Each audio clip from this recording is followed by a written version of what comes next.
dan pengantar hukum Indonesia itu adalah konstruksinya atau landasannya belajar hukum. Salah satunya mungkin terkait dengan filsafat, karena di dalam PH dan PHI juga disinggung tentang bagaimana tentang teori-teori filsafat.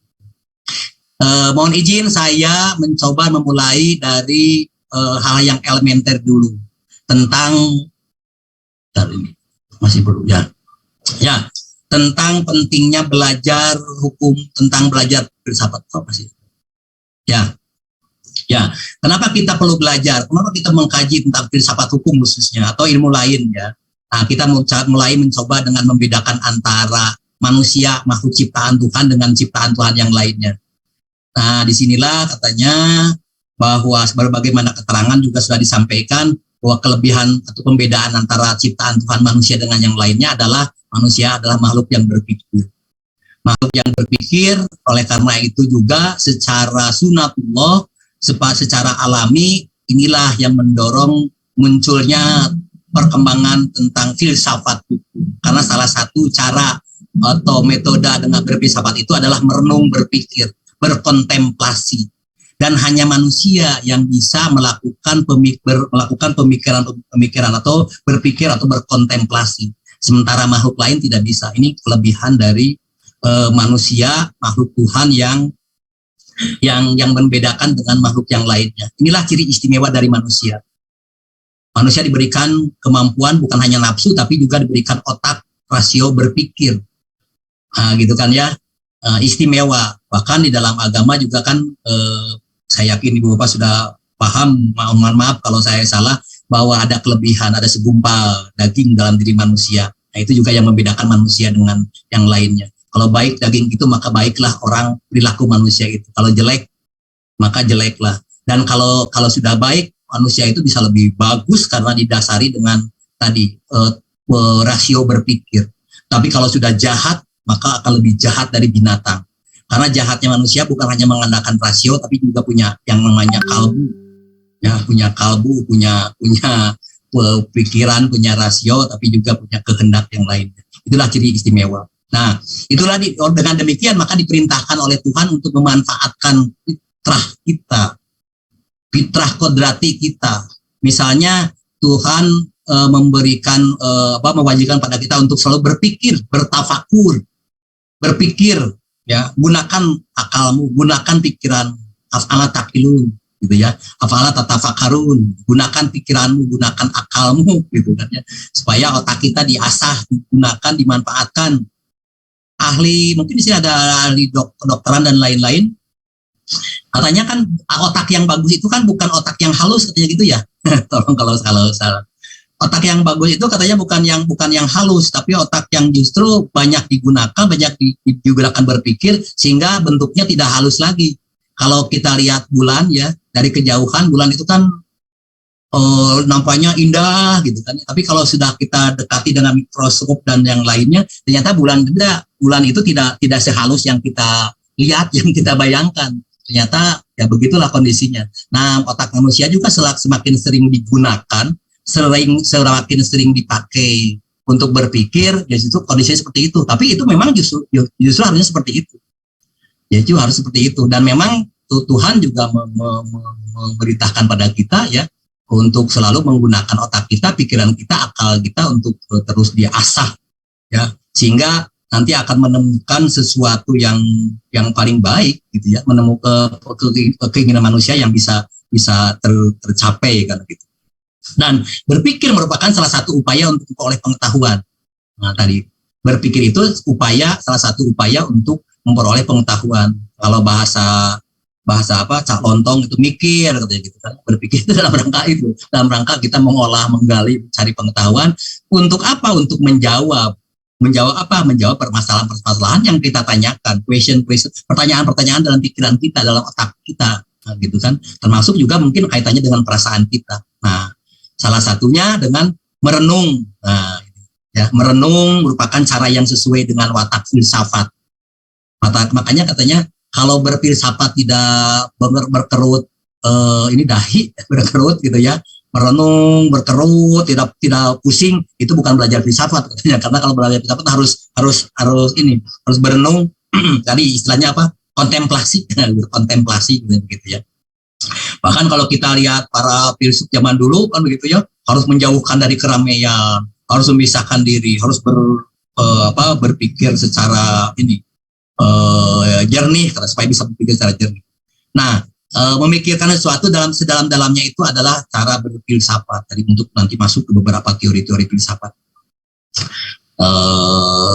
Dengan menggunakan akal pikiran ya, akal pikiran kita yang diberikan oleh Tuhan yang tadi merupakan salah satu ciri istimewa.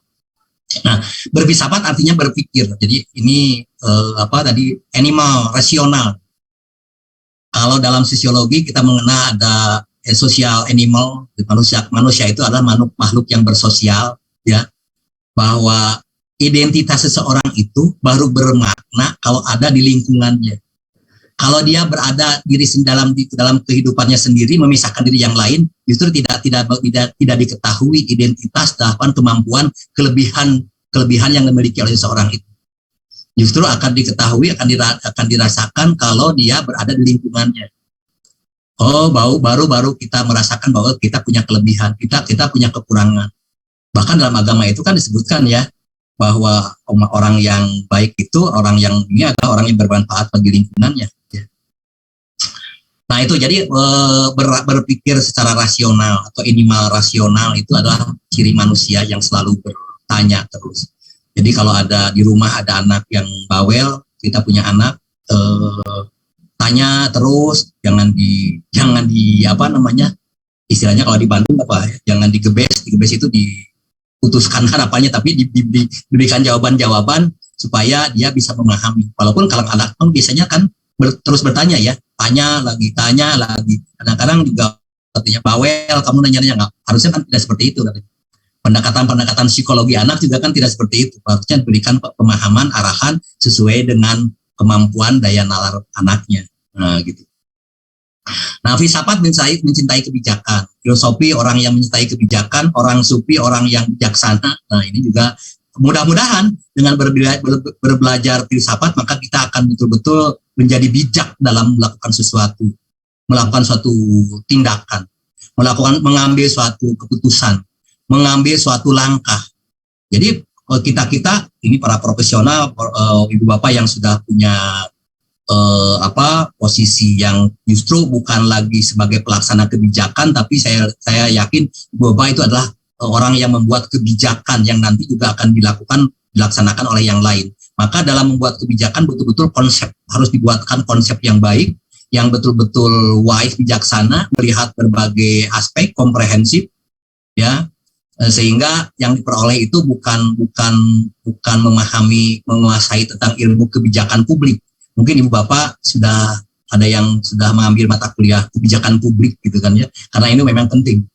Ya, selain juga memahami tentang bagaimana kebijakan publik mengukur kemampuan kita untuk melakukan sesuatu, memutuskan sesuatu untuk dilakukan gitu ya, apalagi terkait dengan kepentingan umum, kepentingan banyak gitu kan ya. Tapi juga harus menggali tentang bagaimana supaya putusan kita itu memberikan suatu hal yang dianggap bijak.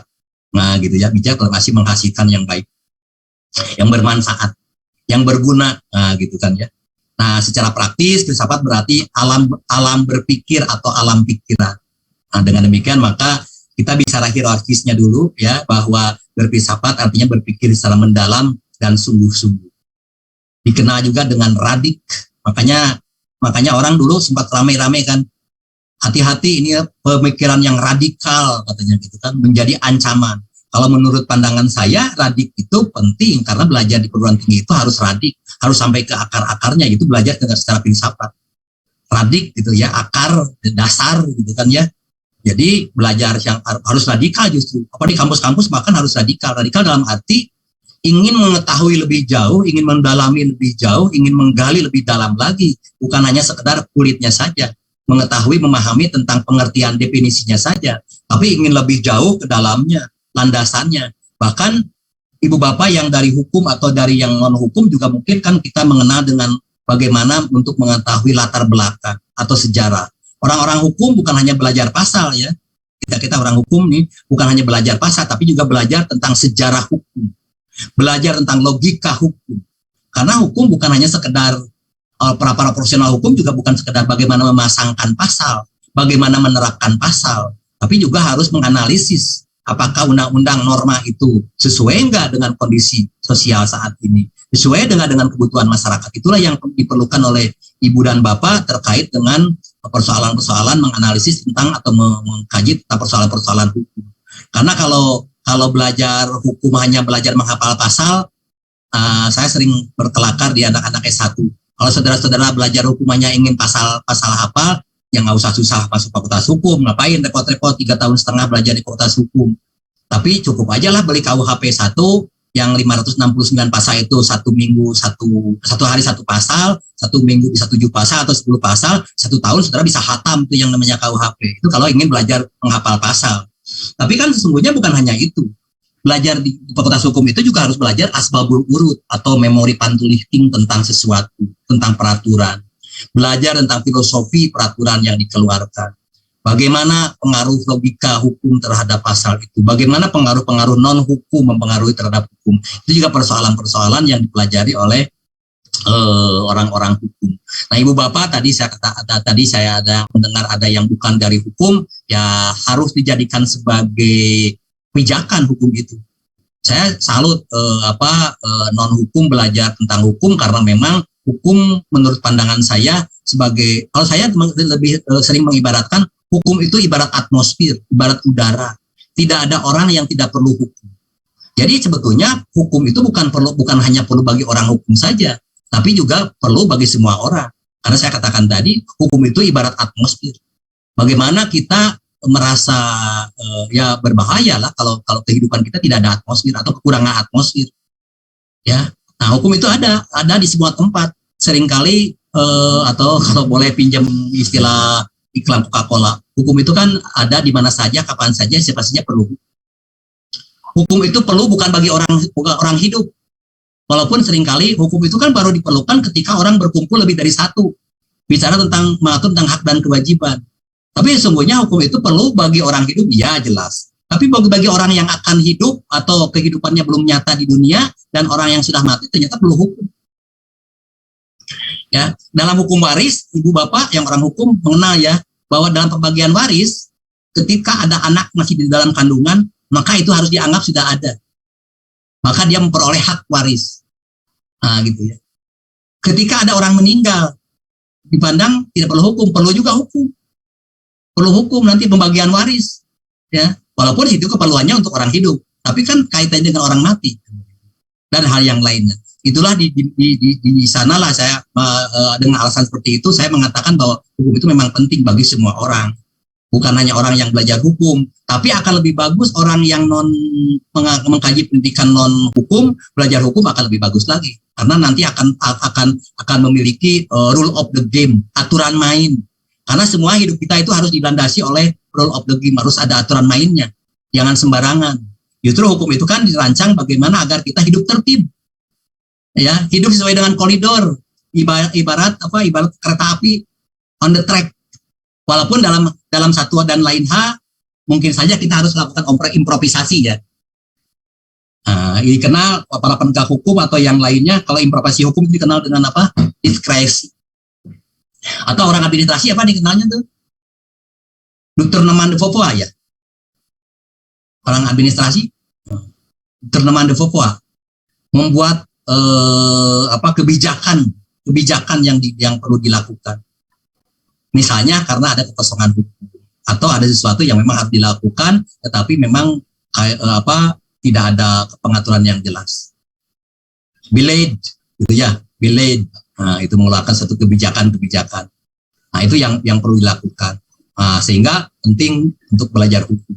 Termasuk tadi belajar hukum konstruksi, Bapak-bapak yang memahami tentang konstruksi. Nah, ini penting karena kalau salah perhitungan, salah langkah gitu ya, salah strategi, bagaimana aturannya, nah itu juga bisa berbahaya, gitu kan, bisa membahayakan. Nah, menurut Immanuel Kant bahwa filsafat adalah ilmu pengetahuan yang menjadi pokok pangkal dari segala pengetahuan yang mencakup di dalamnya persoalan apakah yang dapat kita ketahui. Apa yang dapat kita ketahui? Nah, tentu jawabannya adalah metafisika. Ya, metafisika untuk jawabnya. Untuk mengetahui sesuatu. Apakah yang harus kita ketahui? Nah, ini jawabannya etika yang ada dalam diri. Makanya hukum itu dengan etika itu tidak bisa dipisahkan. Hukum dengan etika itu tidak bisa dipisahkan. Karena di atas norma hukum itu ada etika, ada value, ada nilai. Makanya nah dalam kasus-kasus yang sekarang ramai kan diperiksa secara aspek hukumnya tapi diperiksa secara dari aspek etikanya. Saya kebetulan di Jawa Barat di sini sebagai MPW Majelis Kehormatan Notaris di Jawa Barat. Setiap 2 minggu sekali di Jawa Barat ternyata juga banyak notaris-notaris yang bermasalah, sehingga kami harus menyidangkan, memeriksa dari aspek etikanya. Ya, aspek etikanya. Nah, dari aspek etika maka apa namanya ya itu melanggar etika misalkan atau melanggar yang tidak sesuai dengan etiknya. Kalau dalam kaitan dengan agama dengan akidahnya begitu ya. Nah gitu. Kemudian sampai di manakah harapan kita? Nah ini agama. Ya, agama. Karena semua agama mengajarkan agar kita bisa berjalan lurus dan nanti bisa hidup yang dalam alam fana lagi, alam fana nanti akan lebih baik lagi kehidupannya. Nah, itu tentang agama. Kemudian menurut Immanuel Kant ada juga apa yang dinamakan manusia. Nah, ini masuk jawab antropologi. Bicara tentang budaya manusianya, budaya tentang asal usul manusianya. Kita pernah belajar tentang teori Darwin ya. Teori Charles Darwin, walaupun kita ya tidak bagi kita khususnya orang Muslim tidak percaya dan tidak mengakui tentang teori Darwin itu. Yang katanya kita itu berasal dari kera ya. Bahwa nenek moyang kita itu kera. Kalau menurut saya sih sesuai dengan pengetahuan yang kita peroleh dulu waktu sekolah bahwa nenek moyang kita itu pelaut kan. Tapi kita berasal dari Adam dan Hawa gitu ya. Dari sumber yang sama bukan dari kera. Nah, ini beberapa terkait dengan pokok dan pangkal dari pengetahuan dan filsafat. Oke. Kenapa ini?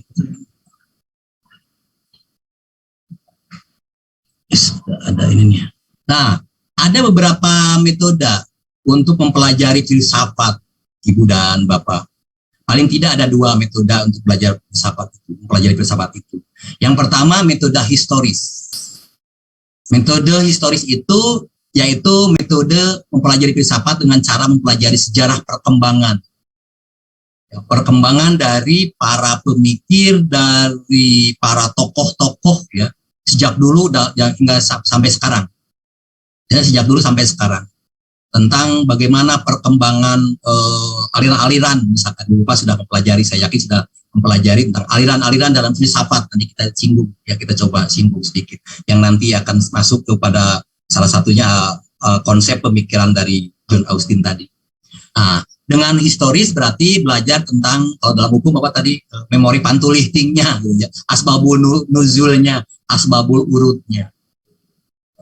Nah, ditemukannya riwayat-riwayat hidup tokoh-tokoh filsafat misalnya ya, yang dikenal oleh kita dengan berbagai macam aliran pemikirannya. Ya, bagaimana timbulnya aliran atau paham filsafat dalam segala persoalannya. Bagaimana pendapatnya tentang logika yang merupakan sumber nantinya masuk ke filsafat hukum kan begitu ya. Tentang metafisika, tentang etika, tentang keagamaan. Karena filsafat itu di dalamnya ada para filsuf ya, bahwa yang menjadi objek filsafat itu antara lain logika, metafisika, etika, dan keagamaan. Nah, itu antara lain ya, lain seperti itu. Nah, ini dipelajari tentang asal usulnya atau sejarah perkembangannya dari para pemikir. Itu yang pertama. Yang kedua, mempelajari filsafat bisa juga dengan metode sistematisnya. Metode sistematis yaitu dengan cara mempelajari isi, mempelajari lapangan pembahasannya dari teori atau pemikiran yang dikembangkan oleh para filsuf tadi, yang tentunya diatur dalam bidang-bidang tertentu sesuai dengan kebutuhannya. Kita belajar hukum berarti kan mengkaji tentang bagaimana sistematik yang kaitannya dengan persoalan-persoalan hukum. Ya, nah membahas langsung isi persoalan dari filsafat hukum itu dengan tidak mementingkan urutan zaman yang menganjurkannya. Karena begini, Bu dan Bapak, teori yang satu itu tidak berarti mengalahkan atau menghapus teori yang lama. Atau teori baru itu tidak berarti lebih bagus dibandingkan dengan teori yang lama. Antara teori yang satu dengan teori yang lain itu sebetulnya saling melengkapi. Karena munculnya teori itu pun sesuai dengan perkembangan dan kebutuhan yang ada. Ya, kalau dalam bahasa perundang-undangan apa? Sesuai dengan dinamika, sesuai dengan atmosfer keadaan pada saat itu yang dibutuhkan, atau sesuai dengan objek yang sedang dipikirkannya. Nah, oleh karena itu, dalam mempelajari sistematis hukum, bisa saja tidak secara sistematis urutannya dari nomor 1 sampai nomor 10. Gitu kan, kalau kita angkakan dari 1 harus sampai, kalau urutan angka 1 sampai 10 misalkan. Dalam hal ini tentunya bisa saja tidak langsung, bisa langsung ke 10, lalu nanti kita mundur ke belakang, atau bisa di tengah lalu maju atau mundur. Gitu kan. Nah, dengan tidak mementingkan urutan zaman penganjurannya masing-masing. Nah, ya, membagi persoalan ilmu filsafat itu dalam bidang-bidang tertentu. Nah, jadi bisa saja karena kita perlunya tentang yang kaitannya dengan filsafat hukum, maka kita akan mengkaji secara sistematis tentang filsafat hukum. Oke, nah lalu kita lihat sedikit tentang bagaimana sebetulnya sistematika dari filsafat. Kalau tadi saya sudah singgung, sebetulnya sistematika filsafat itu tadi ada beberapa bagian di dalam. Nah, karena filsafat itu sebagai induk, filsafat itu sebagai induk dari semua pengetahuan. Jadi semua ilmu pengetahuan itu merujuk kepada filsafat dan merupakan suatu keseluruhan. Ya, kalau kita bicara tentang science tree, pohon ilmu, ya, maka semua ilmu itu merujuk kepada filsafat. Nah, itu.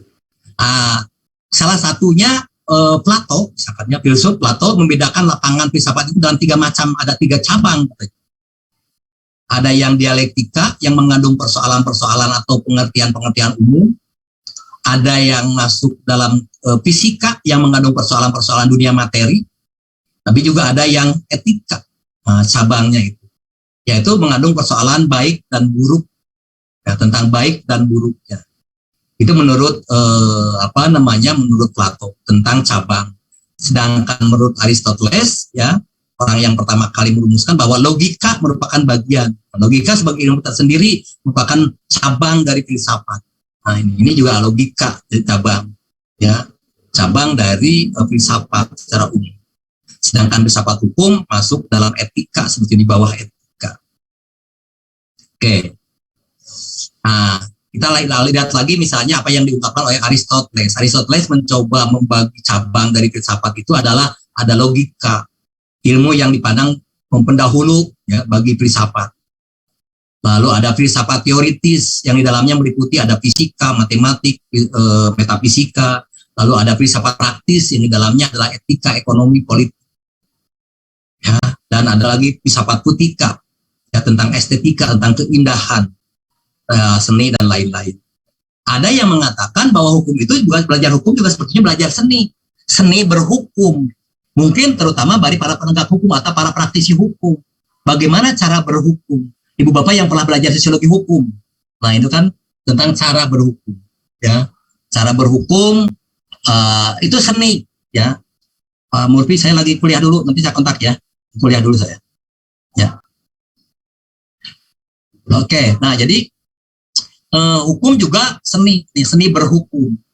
Kalau kita kaitkan, kalau kita misalkan ngambil contoh, kita sudah paham semua, sudah tahu mungkin ya, bahwa secara klasik tujuan hukum itu ada 3 ya. Tujuan itu ada 3. Keadilan, kepastian, kegunaan. Nah, di sini seninya berhukum ketika hukum itu diterapkan dalam tataran pragmatis, dalam tataran praktis, dalam kebutuhan penerapan hukumnya. Kapan sebetulnya hukum itu harus diterapkan dengan mengedepankan keadilan? Kapan harus mengedepankan kepastian? Dan kapan mengedepankan kegunaan atau kemanfaatan? Di sini cara seninya berhukum, menerapkan hukum itu, ya, sudah pasti ketika kita mengedepankan keadilan, gitu kan ya, yang itu merupakan induknya hukum, katanya ya, biangnya hukum itu kan, ibunya hukum itu kan keadilan ya, keadilan. Tetapi dalam tatanan praktek tidak bisa kita harus mengedepankan keadilan saja. Dalam hal tertentu mungkin kita juga harus mengedepankan rasa kepastian hukum. Kita yang sudah terlanjur, Indonesia yang sudah terlanjur mengakui sebagai negara hukum dengan sistem hukum civil law atau Eropa kontinental, kita kan membedakan antara hukum publik dengan hukum privat. Betul nggak Bapak-Bapak? Kita membedakan antara hukum publik dengan hukum privat. Sehingga kita juga mengenal cabang-cabang dari hukum publik dan hukum privat. Salah satu pembedaan dari hukum publik dan hukum privat itu, kalau hukum publik katanya hukum yang kaitannya dengan persoalan-persoalan hubungan antara personal dengan umum, dengan negara. Sehingga kebenaran yang dibenarkan dalam proses peradilan pidana misalnya ya, adalah mencari kebenaran material. Kebenaran yang sebenar-benarnya. Nah, kemudian ada juga yang dikenal dengan hukum privat. Ya, hukum privat atau perdata, sifatnya keperdataan. Nah, dalam tataran praktiknya, dalam tataran penerapannya, hukum privat itu ada hukum perorangan antara orang, person to person. Nah, dalam proses peradilan yang diutamakan dalam hukum privat itu adalah kebenaran formal. Ya, kebenaran formal, pembuktian. Coba Ibu Bapak yang praktisi hukum kan biasa gitu kan ya. Gugat-menggugat para pihak itu antara lain adalah upaya yang terutama yang lebih utama di pertama kali dibuktikan adalah tentang apa bukti formalnya dulu. Seseorang menggugat sesuatu bahwa dia punya hak atau dilanggar haknya atau dirugikan haknya itu apa buktinya? Bukti formal tentunya. Bukti formal itu yang nanti akan diuji di pengadilan sehingga nanti menjadi kebenaran, dan kebenarannya lebih kepada kebenaran formal dibandingkan dengan kebenaran yang lain yang secara hukum sebetulnya ingin mencari kebenaran substansial. Nah itu ya. Jadi ini ya. Jadi formal itu ya sebetulnya di dalam dunia hukum publik pun gitu ya. Hukum pidana misalkan gitu kan memang diawali dari bukti formal. Nanti akan mencari kebenaran material kan begitu. Tetapi lebih kepada kebenaran material. Kalau dalam hukum publik, hukum pidana, ada Ibu Bapak sudah paham lah orang-orang praktisi hukum dalam penyelesaian sistem peradilan pidana tidak boleh itu yang namanya hubungan darah jadi saksi, misalkan gitu kan ya, tidak boleh, apalagi misalkan jadi penegak hukum karena ada kaitannya dengan para pihak, gitu ya. Itu terkait dengan persoalan-persoalan menyangkut masalah kebenaran. Nah ini bukan. Nah kalau kita gambarkan seperti ini katanya ini sistematika filsafat. Kedudukan filsafat hukum ada di bawah etika. Ini Ibu Bapak terganggu kayak ada di slide saya tuh ada ininya nih, ada gangguan ada warna-warna ini. Nggak masalah ya Pak, tengah terganggu Pak ya. Susah menghapus. Nggak apa-apa ya, mohon maaf nih. Atau muncul seperti ini. Nggak masalah Pak, siap Pak. Ya, nah kalau kita lihat sistematikanya seperti ini, gitu. Kedudukan filsafat hukum itu ada di filsafat. Jadi kedudukan filsafat itu ada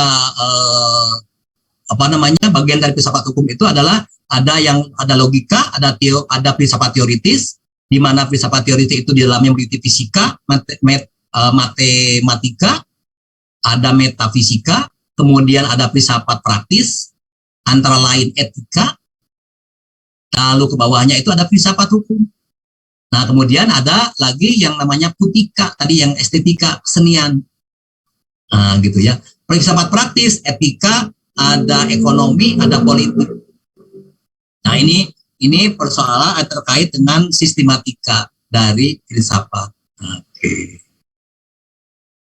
Nah, kalau kita lihat dari beberapa filsuf tadi tentang sistematika dari filsafat, tetapi pada hakikatnya ya bahwa filsafat itu adalah mencari hakikat dari suatu kebenaran, ingin mencari jawaban yang tidak puas atas jawaban ilmiah katanya gitu. Tadi saya sebut di terdahulu ingin mencari jawaban sampai ke akar-akarnya, radik gitu ya. Sampai ke hakikat, sampai ke hakikatnya. Makanya katanya orang berfilsafat itu tidak ada titiknya, koma aja terus, ya koma ada titik ditanya lagi, jadi tidak berujung, ya, tidak berujung katanya. Nah, mencari kebenaran dalam cara berpikir maka menimbulkan logika. Nah ini ya, berpikir tadi logis, tadi rasional bahasanya. Mencari kebenaran dalam cara berperilaku menimbulkan etika. Etis tidak etis, beretika atau tidak beretika itu tentang perilaku. Ya, kebenaran dalam etika dinamakan kebenaran salah, kebaikan. Salah dalam etika dinamakan keburukan. Nah, etika, makanya tadi saya katakan hukum itu, belajar hukum itu dengan etika itu tidak bisa dipisahkan, karena di balik norma itu dogma, ya, norma, dogma, aturan, ugeran, ketentuan itu ada value, ada nilai, antara lain terkait dengan masalah etika tadi. Ya, saya memandang bahwa setiap melanggar hukum pasti melanggar etika, tapi tidak setiap melanggar etika pasti melanggar hukum. Betul nggak? Setiap melanggar hukum pasti melanggar etika, tapi tidak setiap melanggar etika melanggar hukum. Sependapat nggak? Setuju nggak? Sepakat nggak? Setuju. Pasti kan ya? Kalau melanggar hukum pasti melanggar etika. Pasti melanggar etika. Pasti melanggar etika. Tapi tidak setiap melanggar etika pasti melanggar hukum. Karena belum tentu semua etika sudah diatur dalam hukum. Apalagi kalau dikaitkan dengan asas kepastian hukum. Nah, gitu kan ya. Karena ukuran etika itu adalah ukurannya sifatnya tidak tertutup. Lebih kepada tadi, kalau dalam agama lebih ke akidah lah gitu, norma-norma yang kadang-kadang juga tidak, ukurannya tidak bisa digambarkan dengan dengan kasat mata lah seperti itu. Nah gitu. Nah, kebenaran dalam mencari hakikat dari benda-benda, kebenaran dalam mencari hakikat dari benda-benda menimbulkan metafisika. Nah, sehingga persoalannya menjadi apakah sesuatu itu hakiki, apakah sesuatu itu asli atau bukan hakiki, palsu, atau bahasa lainnya apa? Atau KW, gitu kan ya, atau KW bukan asli kan gitu. Nah, itu berbicara tentang metafisika tuh, benda-benda. Kalau kita ingin mencari hakikat dari benda-benda itu, ya, karena ingin mencari kebenaran yang sebenarnya, asli enggak ini, gitu ya, benda ini. Apalagi kalau orang yang belajar tentang sejarah misalkan ya, belajar tentang antropologi, belajar tentang apa ya, kayak kaitannya dengan ilmu kebendaan lah gitu kan ya, termasuk fisika dan lain-lain sesungguhnya. Ya, oke. Nah ini terkait dengan masalah kebenaran hakiki. Jadi filsafat itu sebetulnya ingin mencari jawaban tentang sesuatu yang paling mendasar, yang paling hakiki, yang paling dasarnya. Nah, dalam pengertian ilmu, filsafat berarti bersifat metodis, metode.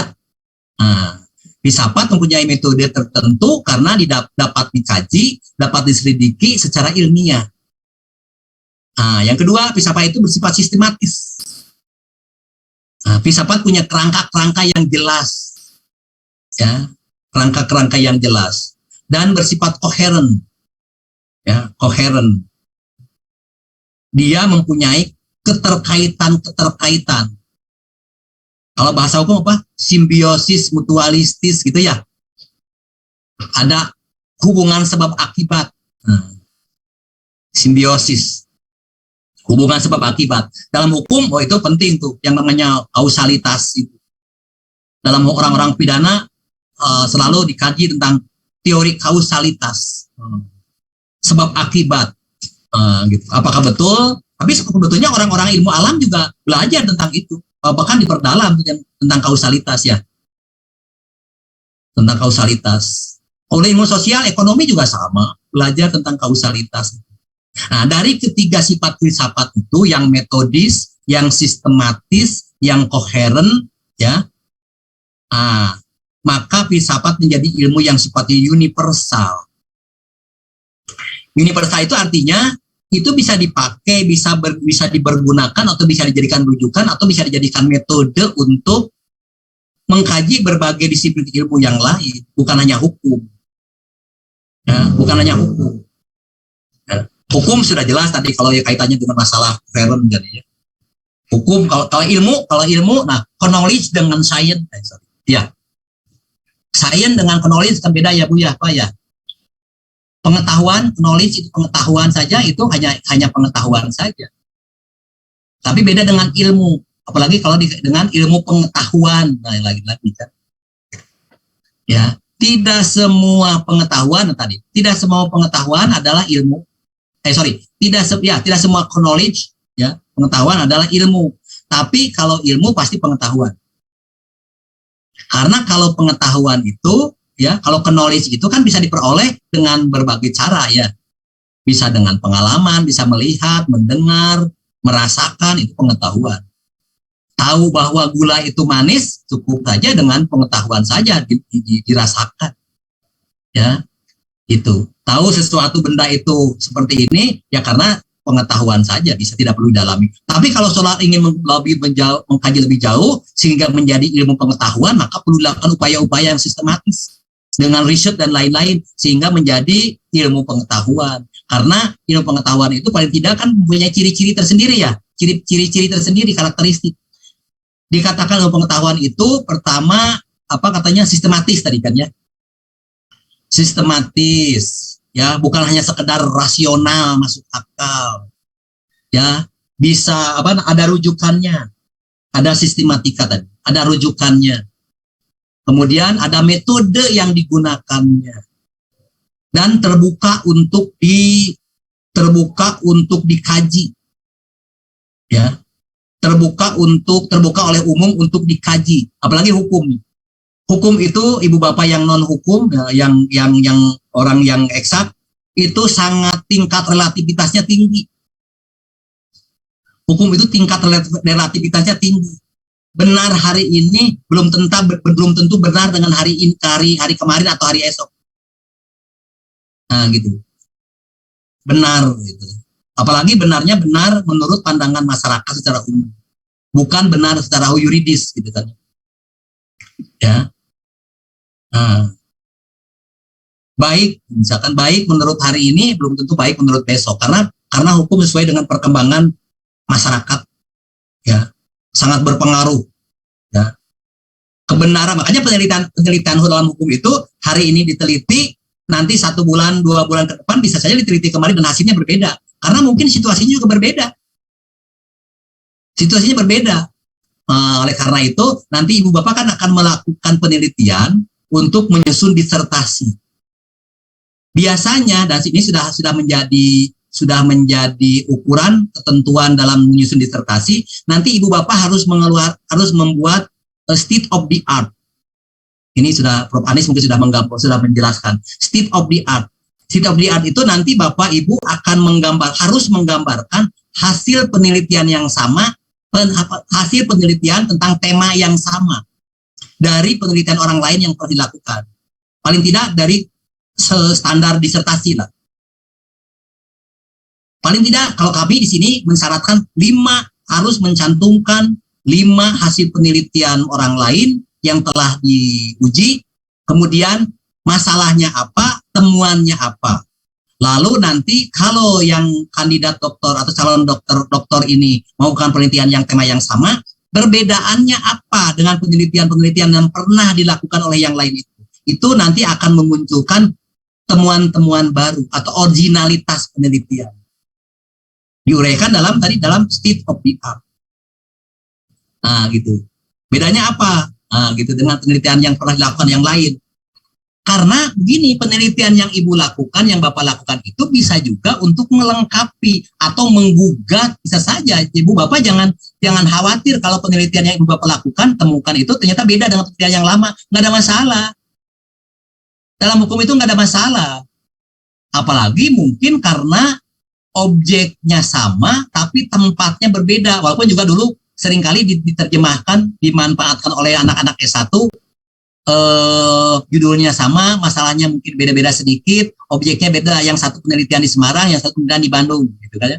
Padahal bicara tentang masalah efektivitas Undang-Undang 174 misalkan gitu kan. Tapi sebetulnya nggak ada masalah, karena apalagi tentang tadi misalkan yang saya contohkan Undang-Undang 174 tentang perkawinan. Karena kondisi sosial masyarakat itu juga mempengaruhi tentang efektivitas suatu peraturan.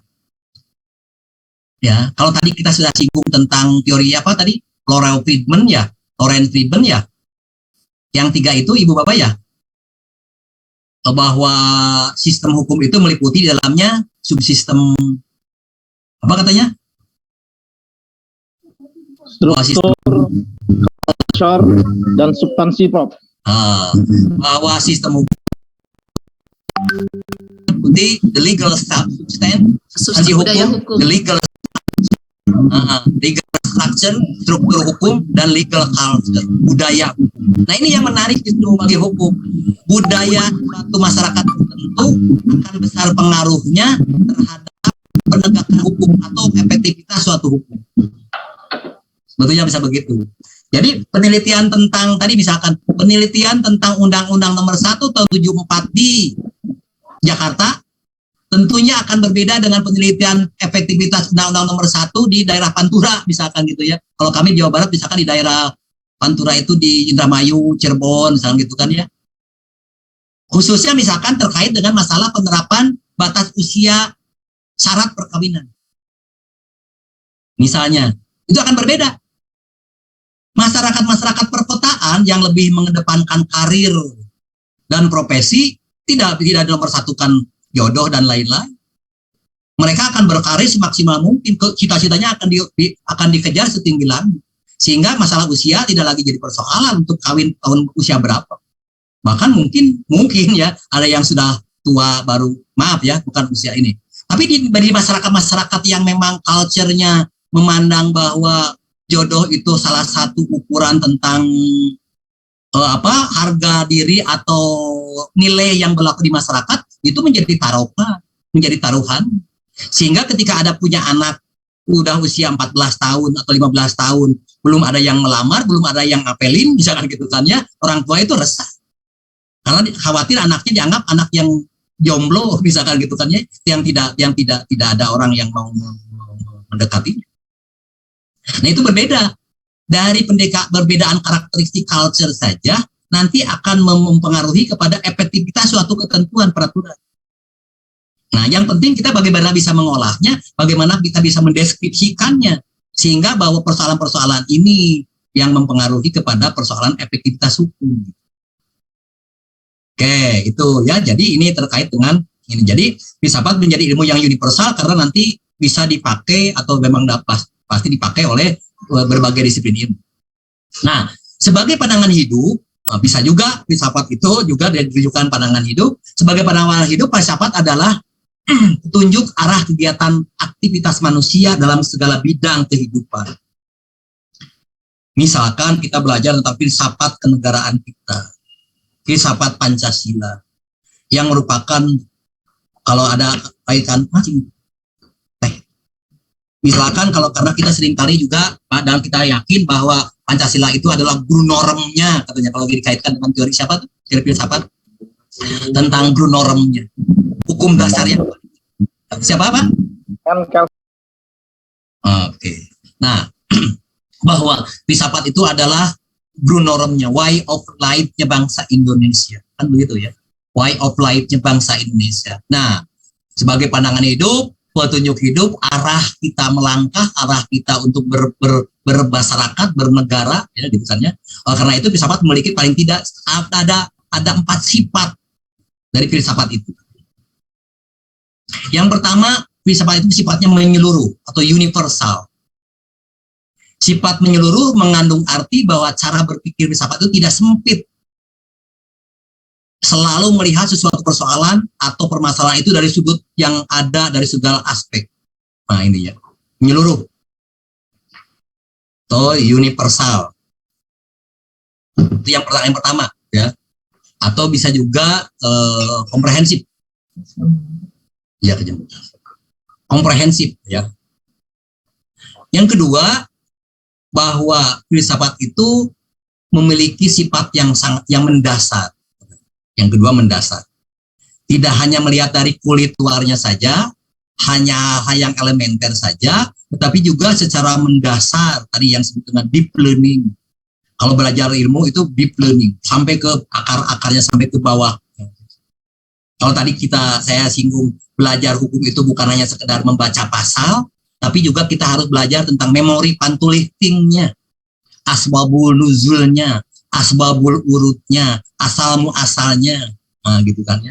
Bahkan ingin memotret kondisi pada saat undang-undang itu diciptakan kalau belajar tentang peraturan. belajar tentang legal spiritnya, legal filosofisnya. Bapak-bapak kan, saya sering ke anak-anak satu menyampaikan, kalau membaca undang-undang itu jangan langsung baca ke pasal, baca dulu konsiderannya.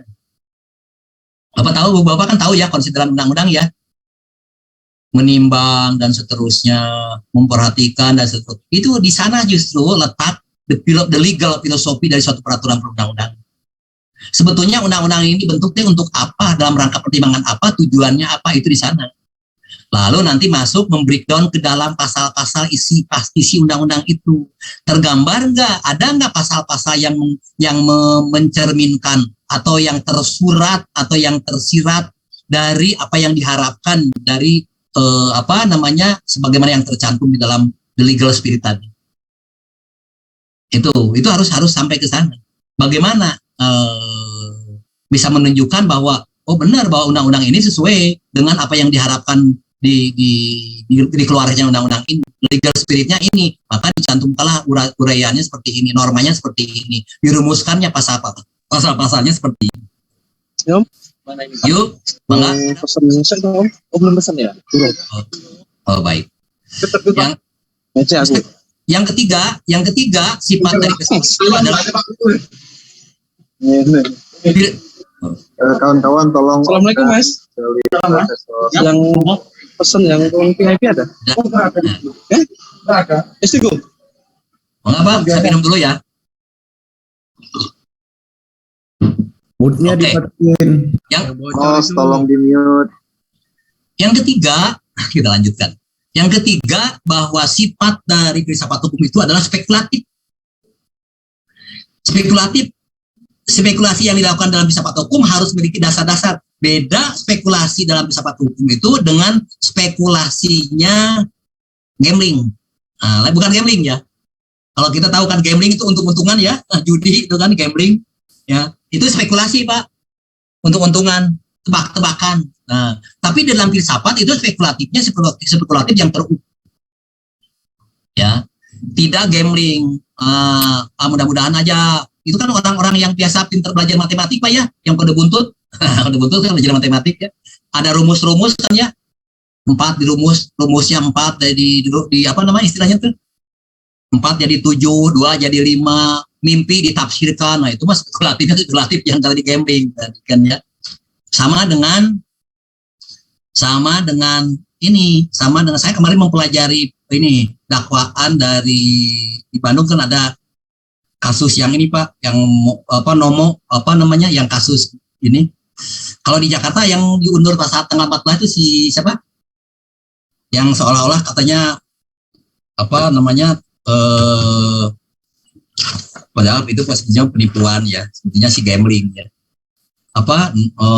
Uang belajar saham itu pemberian uang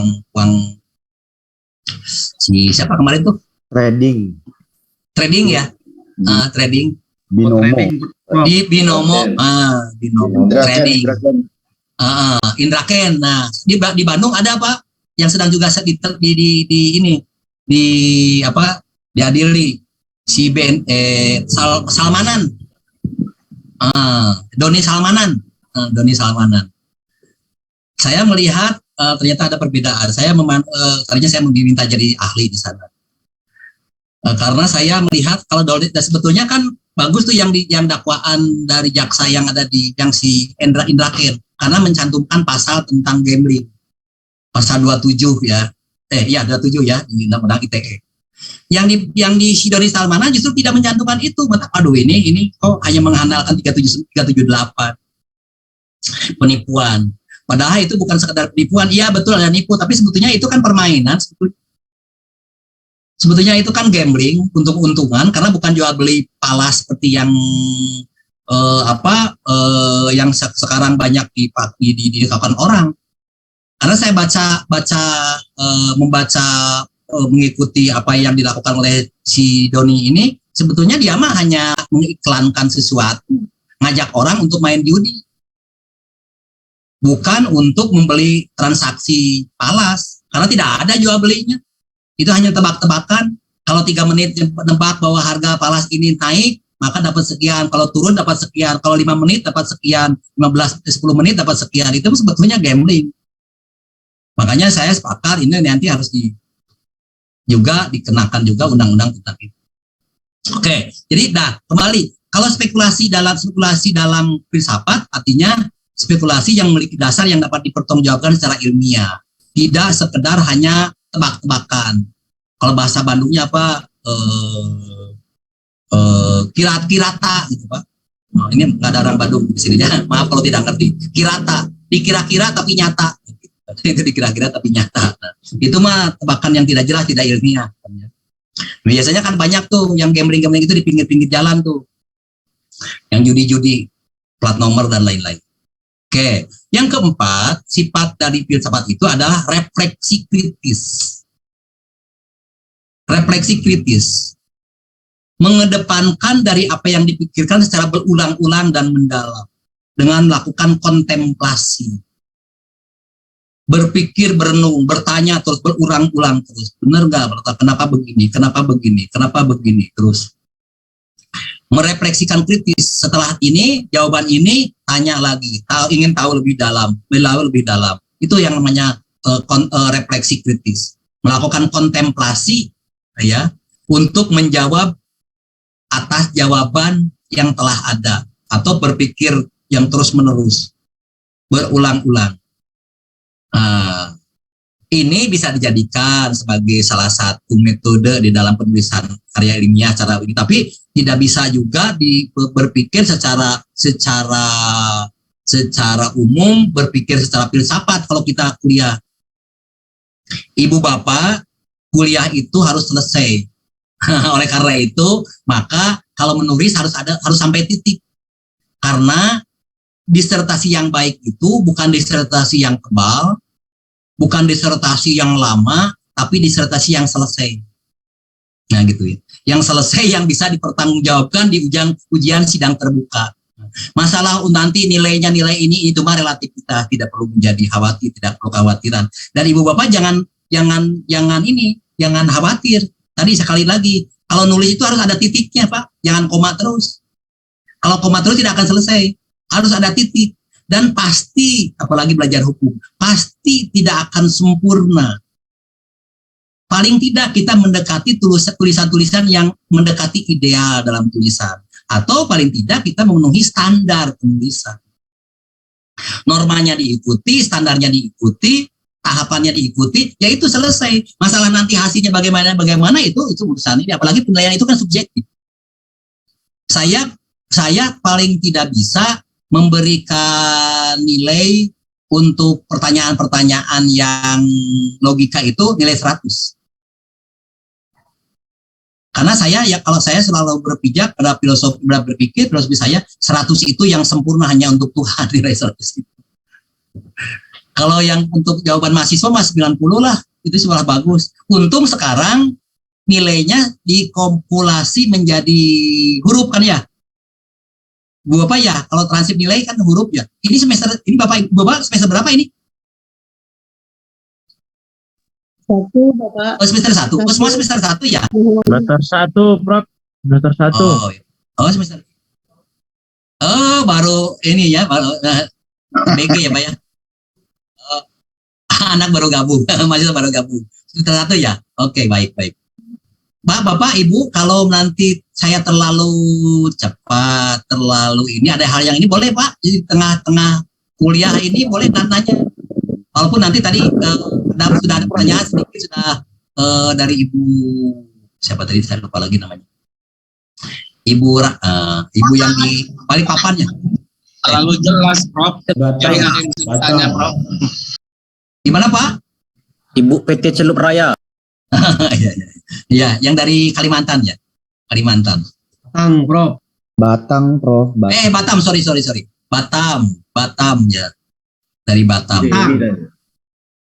Oke. Nah, itu dari sekali lagi tentang refleksi salah satu sifat dari filsafat.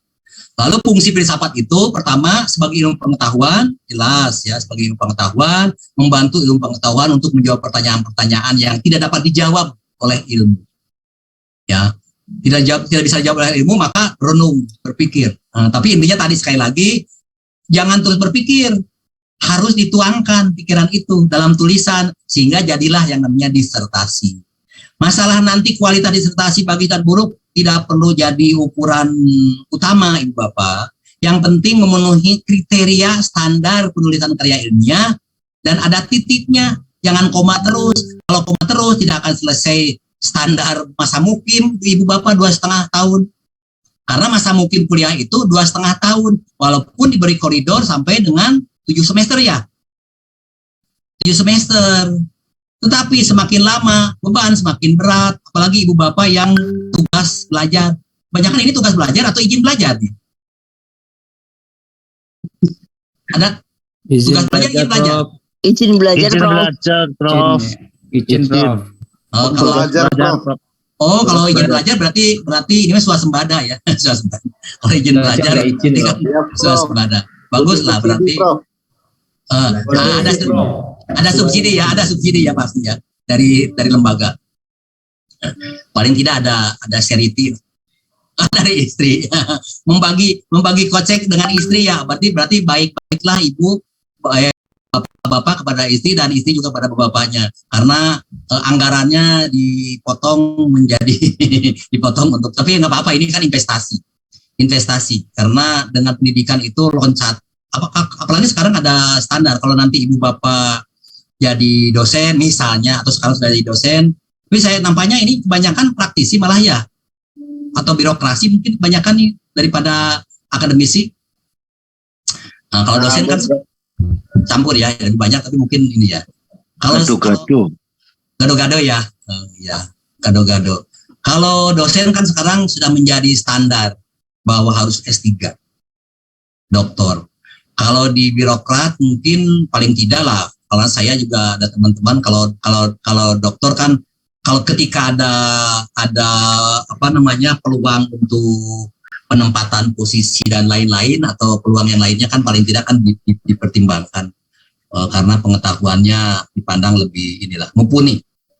Nah, jadi sebagai ilmu pengetahuan berfungsi menjawab pertanyaan-pertanyaan yang belum terjawab oleh ilmu. Yang kedua, fungsi filsafat itu sebagai pandangan hidup tadi ya, membantu manusia dalam mengarahkan aktivitas kehidupan manusia, berperan sebagai kompas dalam kehidupan manusia. Kalau dalam belajar hukum, supaya kalau sudah tahu yang sesungguhnya, sudah tahu akarnya, kita tidak ragu lagi untuk menerapkan hukum atau menerapkan asas atau menerapkan prinsip-prinsip hukum. Nah, gitu kan ya. Istiqomah, gitu kan ya, istiqomah. Dalam prinsip hukum pidana itu ada walaupun langit akan runtuh, gitu ya, gini aja. Ya, betul, Prof. Gitu ya. Maka hukum harus ditegakkan. Gitu. Supaya nanti jangan sampai salah kaprah. Seperti kasus-kasus yang selama ini berkembang. Salah kaprah, ingin mengikuti perintah dan lain-lain, karena pakebu akhirnya celaka.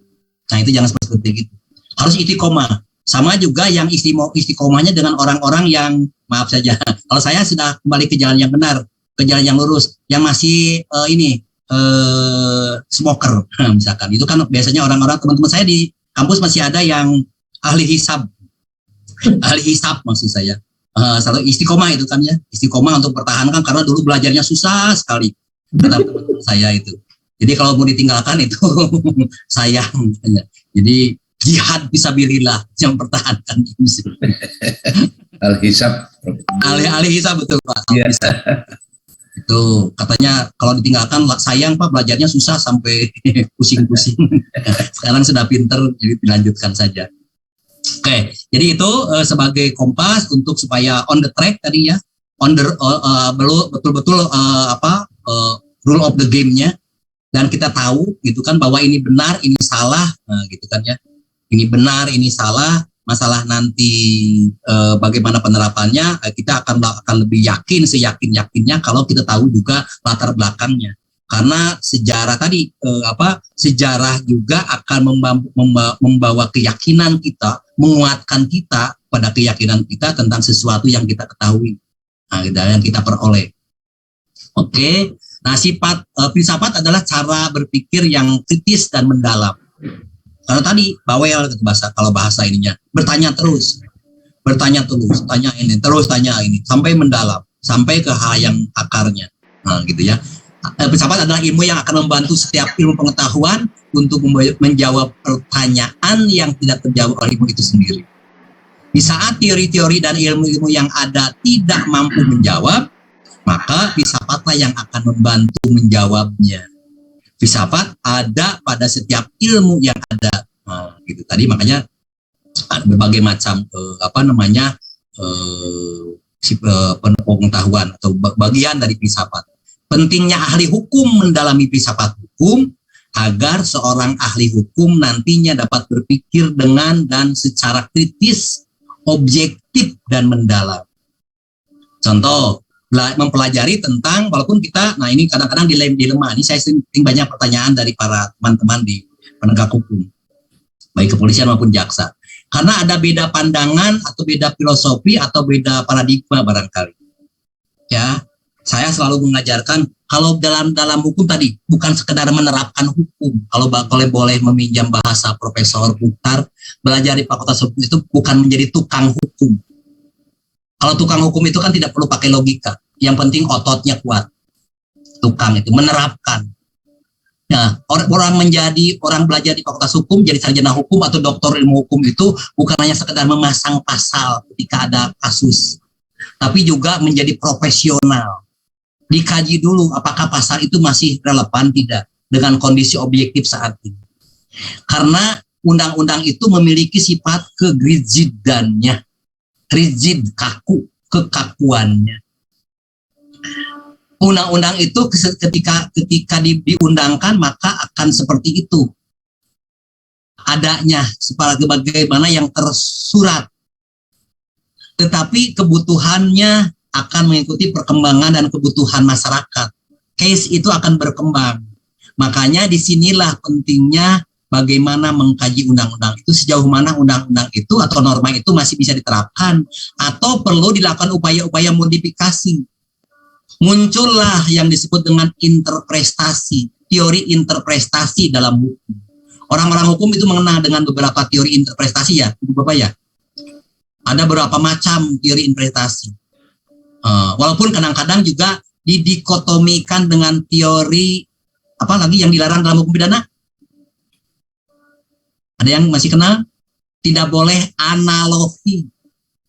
Nah gitu, ibu bapak mungkin yang non hukum biasanya loh. Kenapa tidak? Karena pendekatan orang-orang hukum ternyata membedakan antara analogi dengan interpretasi. Walaupun dalam kalau kita lihat ke dalam tataran praktek seolah-olah kan sama. Kata orang Semarang podo bae antara analogi dengan interpretasi.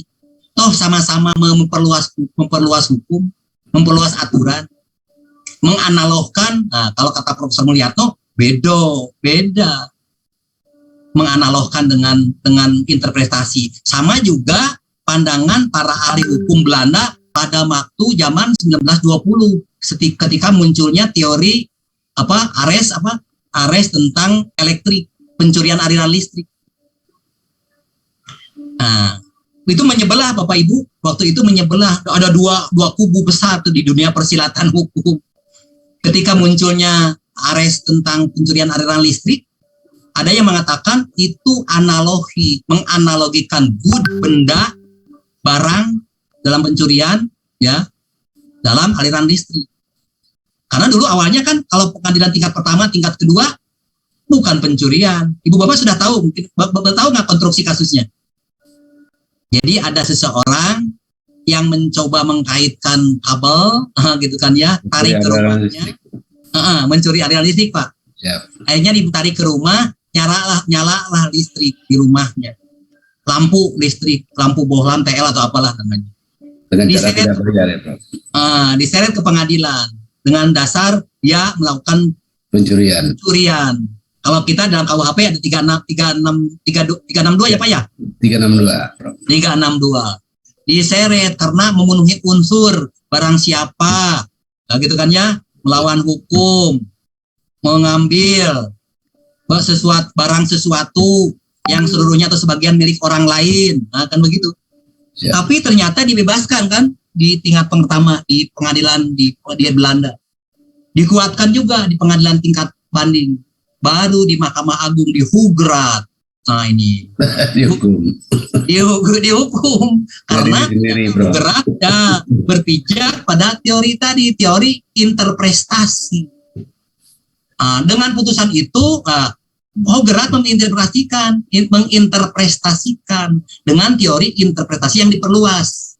Kan kita mengenalnya ada berapa tuh ada teori interpretasi etiologi itu dari suku katanya.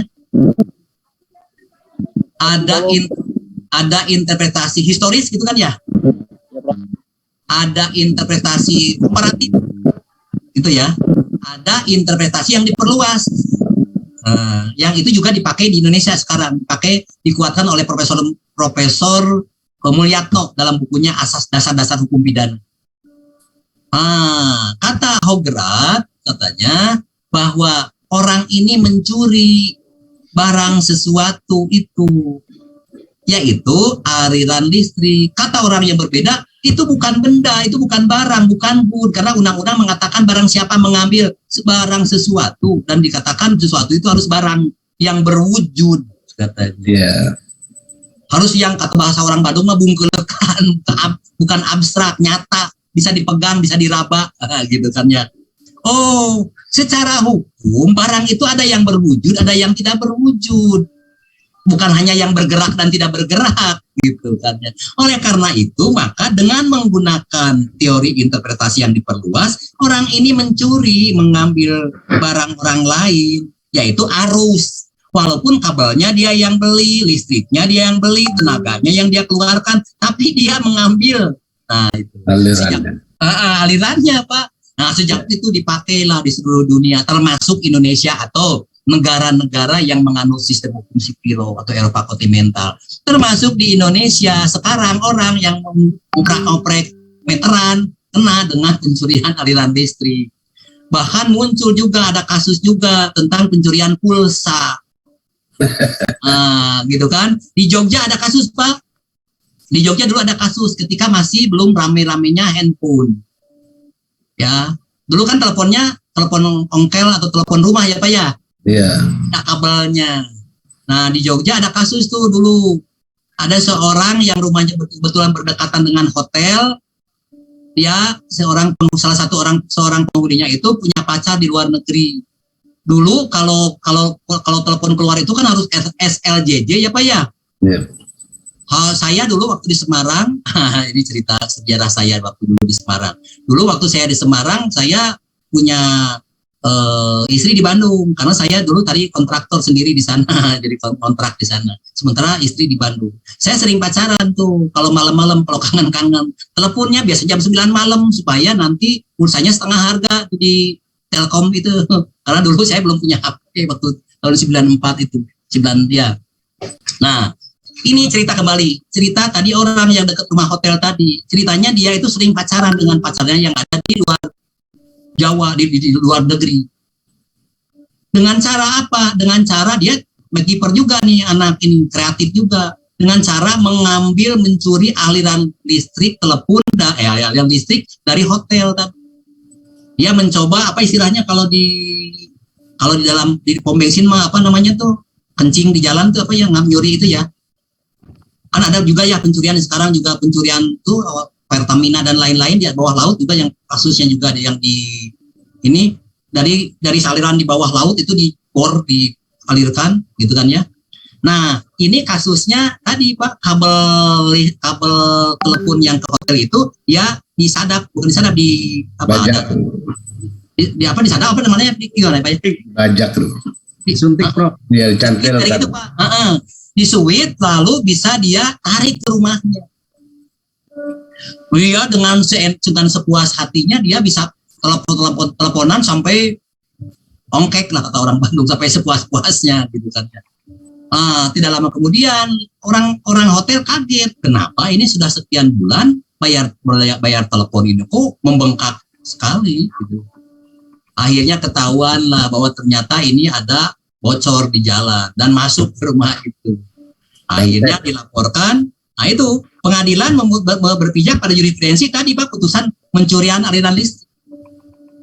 Nah ternyata mencuri pulsa pun bisa karena tidak walaupun tidak kasat mata bendanya itu bisa juga dijadikan sebagai dasar untuk melakukan tuntutan, dakwaan dan menjatuhkan vonis kepada orang itu.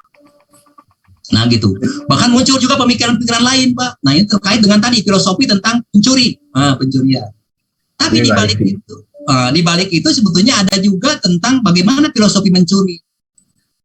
Sebetulnya filosofi mencuri itu bukan semata-mata jangan mengambil barang orang lain. Kalau bicara tentang filosofisnya adalah agar orang menghargai hak orang lain. Itu berbicara tentang nilai, tentang value, Pak, di balik norma itu.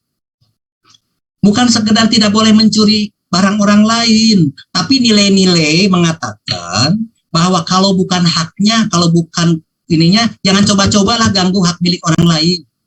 Nah, gitu. Apalagi kalau dikaitkan dengan nilai agama dan lain-lain. Itu nilai di balik norma itu sebetulnya. Ada hal seperti itu.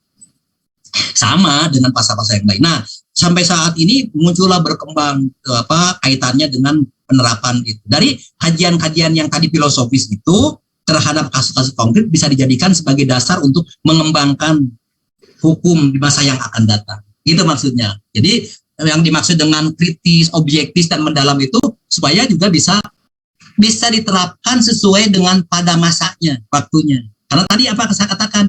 Karena undang-undang itu sifatnya apa? Rigid, statis. Ketika waktu itu diundangkan, maka ya seperti itulah. Kalau tidak kreatif para penegak hukumnya, itulah yang dikembangkan oleh Profesor Sasito Raharjo dengan teori apa tadi? Teori hukum progresif. Yang namanya progresif itu bukan tiap bulan mengubah undang-undang. Itu mah keenakan orang-orang legislasi atau banyak proyek gitu kan. Banyak proyek. Yang namanya progresif itu bukan terus mengubah undang-undang karena proses pembuatan undang-undang itu perlu waktu, tenaga dan biaya. Betul enggak?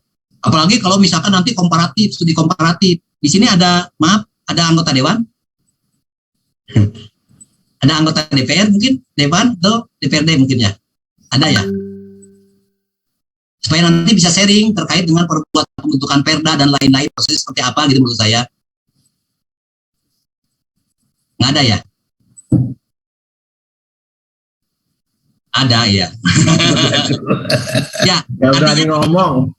Artinya ibu bapak kan tahu pastilah, apalagi yang duduk di dewan. Artinya tahu bagaimana susahnya merancang suatu undang-undang. Gitu kan ya Pak ya? Walaupun sekarang inisiatif boleh saja kan dari pemerintah, bisa juga dari DPR gitu ya Pak ya. Nah, salah satu contoh nih. Tahun 94 saya kan kuliah di UPI Semarang nih. S2 nih, Profesor Muladi dosen saya, Profesor Barda guru saya, Profesor Satyo dan lain-lain ya, banyak para yang sudah almarhum, termasuk rekan-rekan saya di Unisula yang bareng-bareng. Sejak dulu kita itu membahas tentang rancangan KUHP, Pak. Sejak dulu tahun 93 bahkan saya awalnya kan tahu Semarang, tahu UNIP itu saya ikut penataran hukum pidana dan kriminologi kerjasama Belanda Indonesia dulu selama 3 minggu tuh di Jalan MT Haryono di hotel apa dulu. Saya akhirnya mengenal Undip. Dan akhirnya tahun kemudian saya kuliah di Undip. Nah, itu merancang KUHP itu ternyata kan kalau bapak-bapak mengikuti, dan pasti ya bapak-bapak mengikuti ya orang hukum pertama. Itu kan bukan baru kemarin-kemarin ini. Sejak tahun 46, 1 tahun negara Indonesia merdeka itu sudah dirancang. Ya, ingin membuat undang-undang KUHP baru. Dulu ingin membuat KUHP nasional.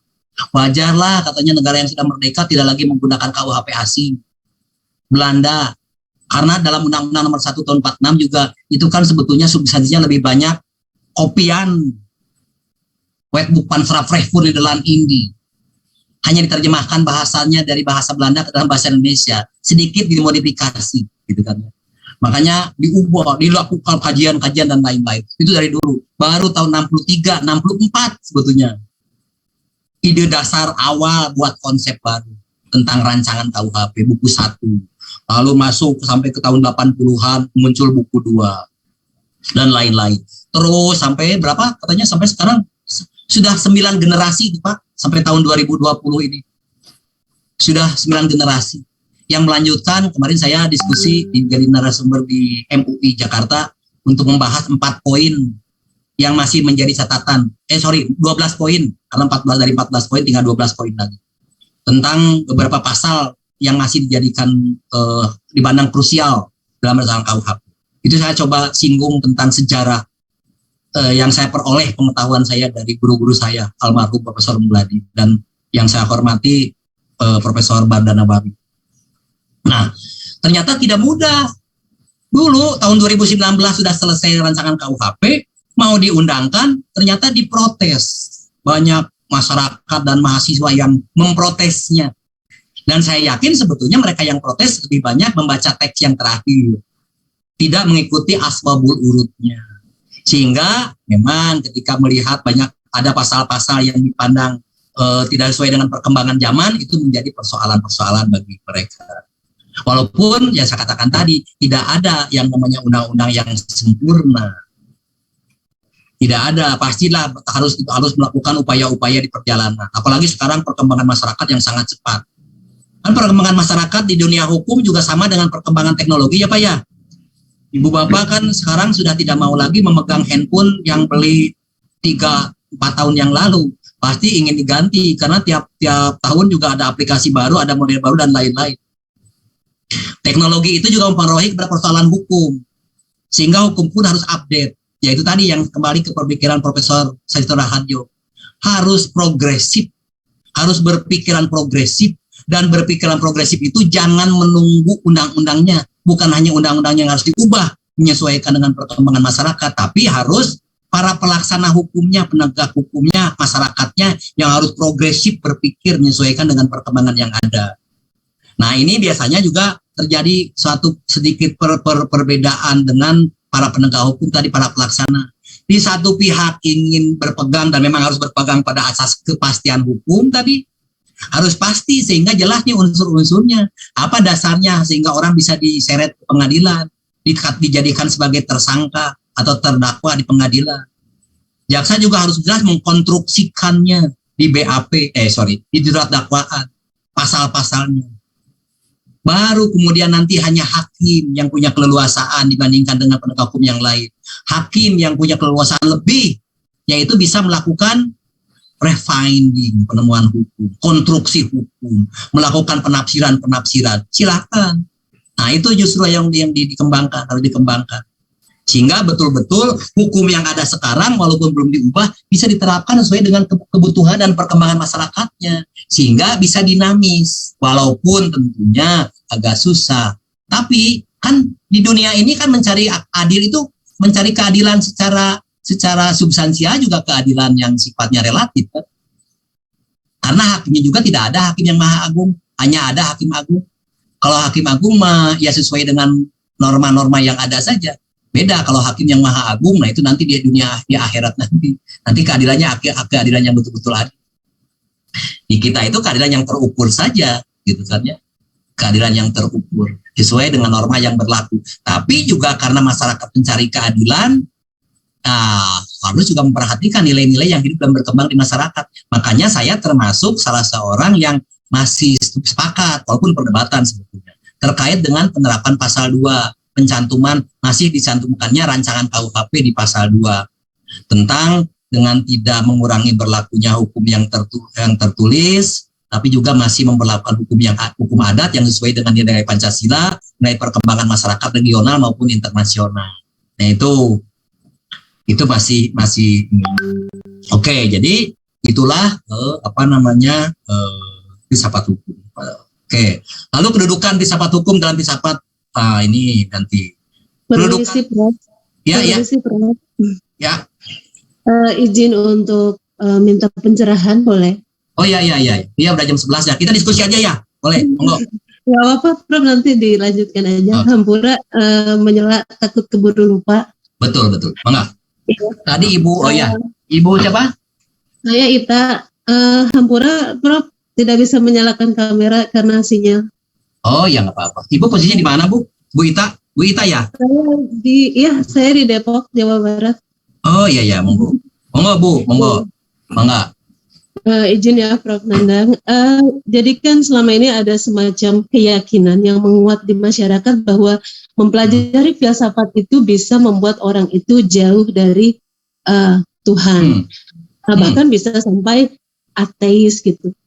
Kemudian ketika orang hukum mempelajari filsafat, itu juga nanti bisa jadi menyimpang dari esensi keberadaan hukum itu sendiri.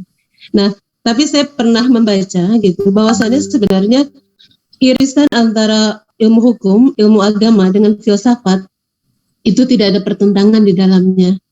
Semisal saja begini, sependek pengetahuan saya dahulu di masa golden age-nya kita, itu kan kita punya Ibnu Tufail ya, kita punya Al-Farabi, kita punya Ibnu Rashid. Contoh saja Ibnu Tufail itu adalah seorang filsuf yang juga merupakan dokter dan pejabat pengadilan di Andalusia. Artinya 3 disiplin itu bisa beriring bersamaan dikuasai oleh seseorang. Kemudian ketika orang hukum gitu mendalami filsafat, justru menurut saya itu akan sangat membantu mengelaborasinya jadi satu kekuatan yang luar biasa. Semisal ketika orang hukum itu memiliki kemampuan atau kemauan belajar filsafat, maka akan lahir perenungan seperti apakah kejahatan akan berkurang dengan adanya undang-undang tersebut, apakah dibutuhkan formulasi baru dalam peraturan perundangan yang lebih efektif menanggulangi kejahatan gitu. Bahkan kalau kita mau merenungi kata adil saja sebagai seorang pembelajar hukum, kita renungi itu, maka ayat Al-Quran itu tidak cukup kita bedah gitu ya untuk mendefinisikan apa itu adil. Nah, ada semacam kekhawatiran, Pak Prof. Kita ini orang hukum, apalagi para praktisi, apakah kita mungkin mendalami filsafat gitu? Walaupun sejarah sudah mencatat, oh mungkin gitu. Nah, izin saya pernah membaca penelitian Prof. Howard Gardner, seorang psikolog, yang menemukan dalam kecerdasan majemuk manusia itu ada yang namanya existential intelligence, kecerdasan eksistensi ya, Pak Prof ya. Betul. Iya, artinya sebenarnya semua manusia terlahir dengan memiliki kecerdasan itu.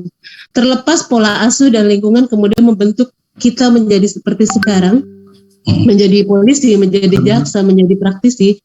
Tapi kecerdasan eksistensial itu ada gitu. Bahkan sejarah mungkin mencatat bahwa Rasulullah pun menemukan diberikan ayat pertamanya adalah tentang telaah gitu. Bacalah gitu ya, bukan sembahlah aku dulu gitu. Betul. Artinya begini ya, Pak Prof ya. Ayat-ayat Al-Quran juga di situ banyak memuat. Tidakkah engkau perhatikan bagaimana gunung ditembuskan, bagaimana unta diciptakan. Artinya memang kita tuh disuruh untuk banyak merenung ya, Pak Prof ya. Nah, yang ingin saya tanyakan, apakah benar jika saya berpikir bahwa kita sebagai manusia gitu ya, terkait dengan penelitian Prof. Howard Gardner tadi, itu harus optimis sebagai seorang hamba hukum, sebagai hukum, untuk kita bisa menjadi filsuf yang baik gitu. Yang itu nanti kita tarik kaitannya dengan bagaimana kita menjalankan kewajiban dan peran kita di dunia hukum. Jadi semua bisa jadi filsuf gitu ya, dengan porsi dan versi yang berbeda. Itu aja Pak Prof. Baik, ya terima kasih Bu Ati. Bu Ita ya.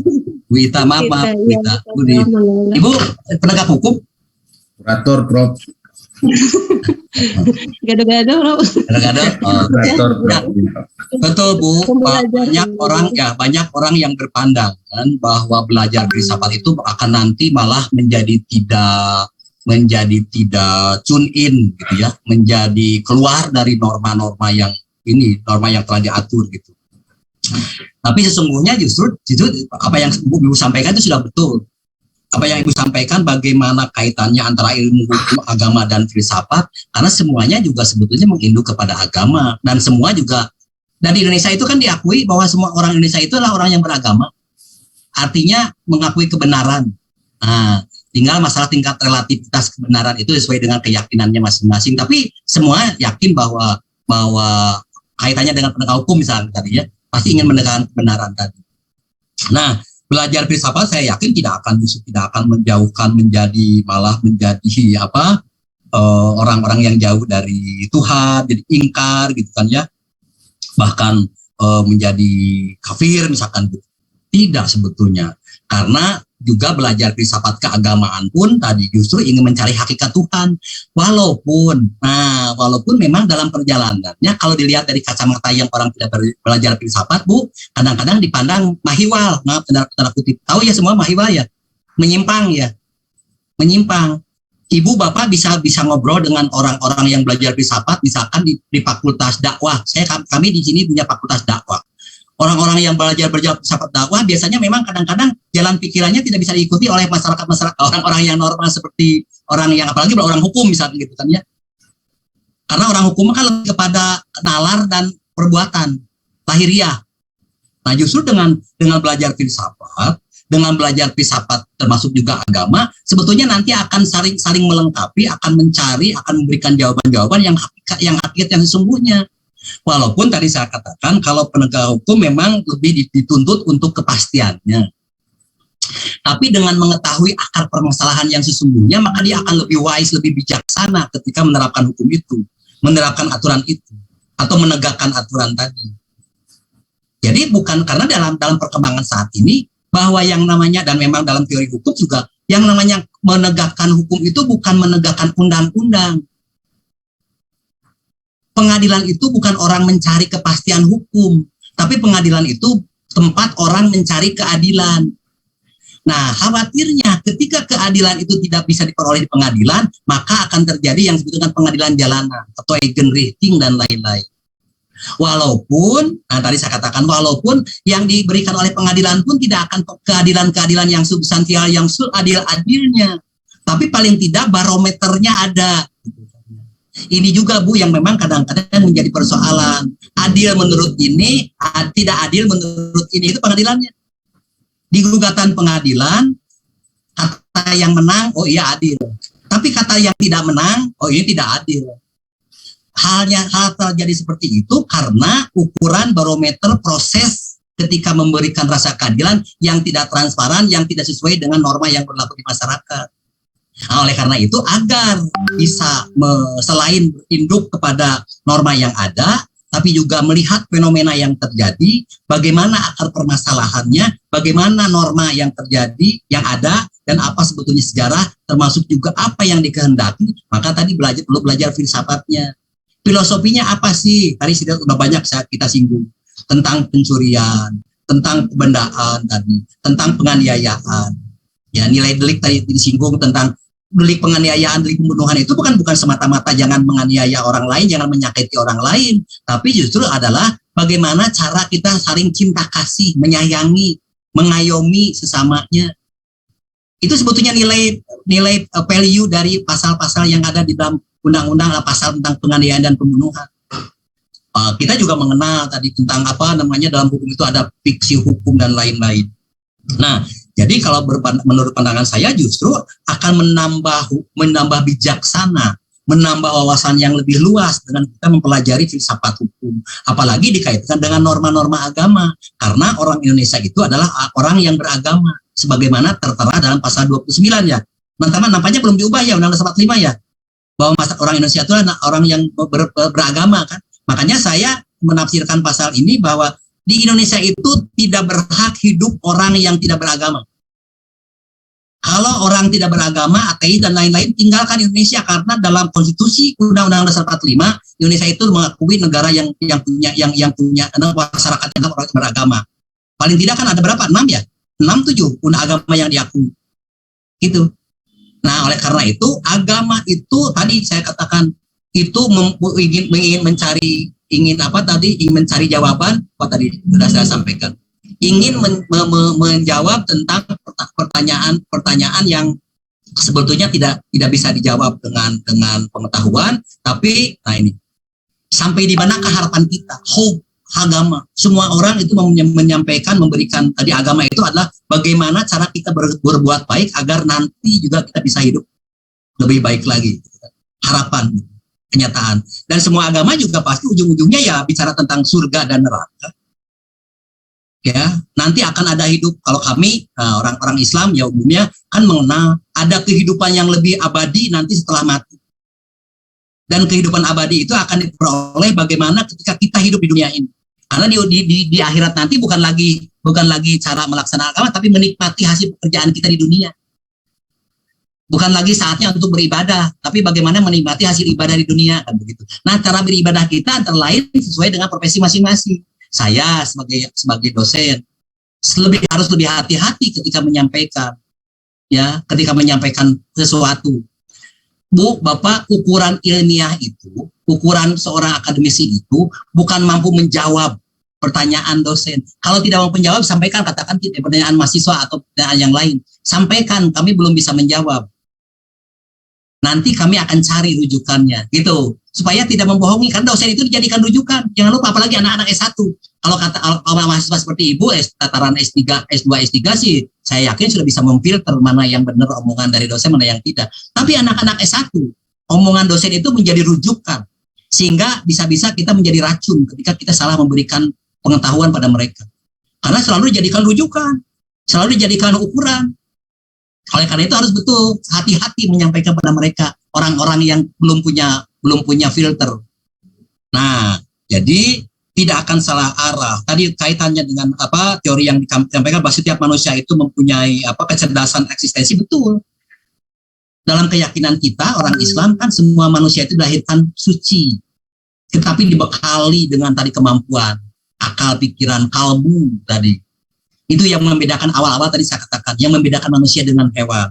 Itu diberikan kecerdasan, masing-masing punya kecerdasan. Tidak ada, katanya Bu, di dunia ini orang yang bodoh. Tidak ada orang yang bodoh. Kecuali ada orang yang tidak mau bekerja, tidak mau belajar, gitu ya. Karena kecerdasan itu harus diasah.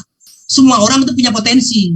Tapi potensi itu mau dipakai, dimanfaatkan atau mau diasah atau tidak, itu kembali ke masing-masing. Entah itu lingkungan, dicerdaskan, ibarat senjata. Semua orang itu punya pisau lah kalau dikatakan pisau. Pisau itu mau tumpul, mau tajam, tergantung dari orang yang memegang pisau itu.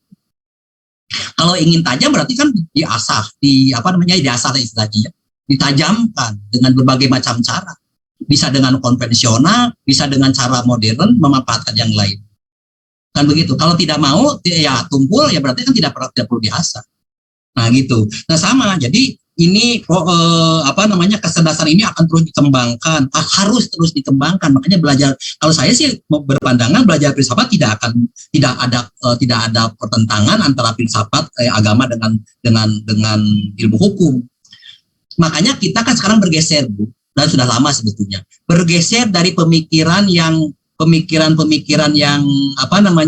yang normatif, yang aliran legisme, ya, dogmatik itu sudah banyak ditinggalkan, Bu.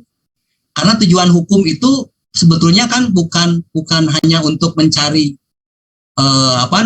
untuk mencari kebenaran dalam arti formal. Sudah banyak ditinggalkan. Ya, jadi sekarang sudah masuk mengkaji kajian-kajian yang lebih ke sosiologis malah, termasuk di Indonesia. Walaupun masih perdebatan, bagaimana cara menempatkan atau menerapkan tentang RJ, restoratif justice, misalkan gitu kan ya. Sekarang kan banyak dikembangkan ya, dalam dunia peradilan atau dalam dunia praktik itu tentang RJ, restoratif justice. Bahkan dalam undang-undang tentang SPPA, sistem peradilan pidana anak, sudah dicantumkan di versi salah satu bentuk dari SRJ. Bahkan di undang-undang KDRT kalau tidak salah ya, untuk pelanggaran-pelanggaran tertentu juga boleh diterapkan RJ. Bahkan penegak hukum juga sekarang banyak yang ada kasus di mana kemarin di Garut, di Jawa Barat ya, ada seorang bapak mencuri HP. Ternyata setelah diteliti, setelah diperiksa dan lain-lain, ternyata dia untuk kebutuhan untuk anaknya yang sekolahnya harus menggunakan daring. Sementara kondisinya tidak memungkinkan untuk memiliki. Nah, akhirnya diselesaikan, tidak dilanjutkan untuk dituntut, karena memang pengalaman penegakan hukum juga begitu, Ibu Bapak. Karena terlalu mengedepankan kepastian hukum, akhirnya mengabaikan rasa keadilan. Contoh beberapa kasus banyak kan, contoh kasus apa? Kasus Nenek Mina, misalnya juga jadi trending topik dulu. Kasus pencurian semangka Jawa Timur. Kasus pencurian daging dan mangkok di Bogor, pembantu rumah tangga yang membawa mangkok lalu dipidanakan oleh majikannya. kasus tentang pencurian sendal jepit dan lain-lain. Itu karena mereka tidak belajar filosofi secara mendalam, tapi belajar tentang normatif tadi. Akhirnya apa yang tadi saya singgung, mengutip pendapat Profesor Kusumaatmadja, belajar hukumnya hanya belajar jadi tukang hukum, bukan belajar menjadi profesional hukum. Hanya menerapkan hukum, ada kasus terapkan, tanpa mengkaji, meneliti, mengkritisi tentang undang-undang yang ada. Apakah undang-undang ini sesuai enggak? Gitu kan? Apakah perkembangan masyarakat ini sudah masih bisa diterapkan enggak dengan undang-undang yang ada, atau dibalik, apakah undang-undang yang ada ini masih bisa sesuai enggak? Nah itu, dengan demikian maka nanti akan berlakulah yang teori yang disebut dengan progresif tadi, Bu. Jadi arah-arahnya ke sana sebetulnya. Progresif itu cara pencapaian atau proses yang akan dilakukan dalam penegakan hukum atau proses berhukum. Sementara cara itu dilakukan diserahkan kepada masing-masing penegak hukum. Jadi saya yakin bahwa dengan mempelajari filsafat hukum tidak akan ingkar, tidak akan keluar dari hitoh, tapi justru meluaskan pikiran kita, menambah lebih futuristik, karena hukum itu juga bukan sekedar melihat hari ini, tapi juga kontemplasi itu bisa berpikir ke depan sehingga bisa menyempurnakan. Kan tadi saya tadi menyebutkan untuk kalau mengubah undang-undang itu susah, tapi bagaimana caranya untuk menyesuaikan undang-undang dengan kondisi yang ada. Dilakukanlah dengan berbagai macam teori, antara lain misalkan dengan melakukan penafsiran, dan hakim diberikan ruang untuk itu. Jadi ketika ada kasus diselesaikan oleh polisi dan jaksa ke pengadilan, maka hakim harus betul-betul bijaksana, harus betul-betul komprehensif untuk menyelesaikan kasus itu sehingga betul-betul memberikan rasa keadilan. Pak Subianto sudah Nah, sementara itu mungkin Bu, nanti kita bisa lebih ini lagi mungkin sebetulnya. Kalau ada mungkin ada yang lain yang bisa menentukan. Pak Subianto mungkin belum ini yang tadi udah ini. Terima kasih Prof. Nandang atas penjelasannya. Saya sedikit melanjutkan juga dan tertarik apa yang disampaikan Bu Ita tadi, Prof. Jadi dari presentasi Profesor,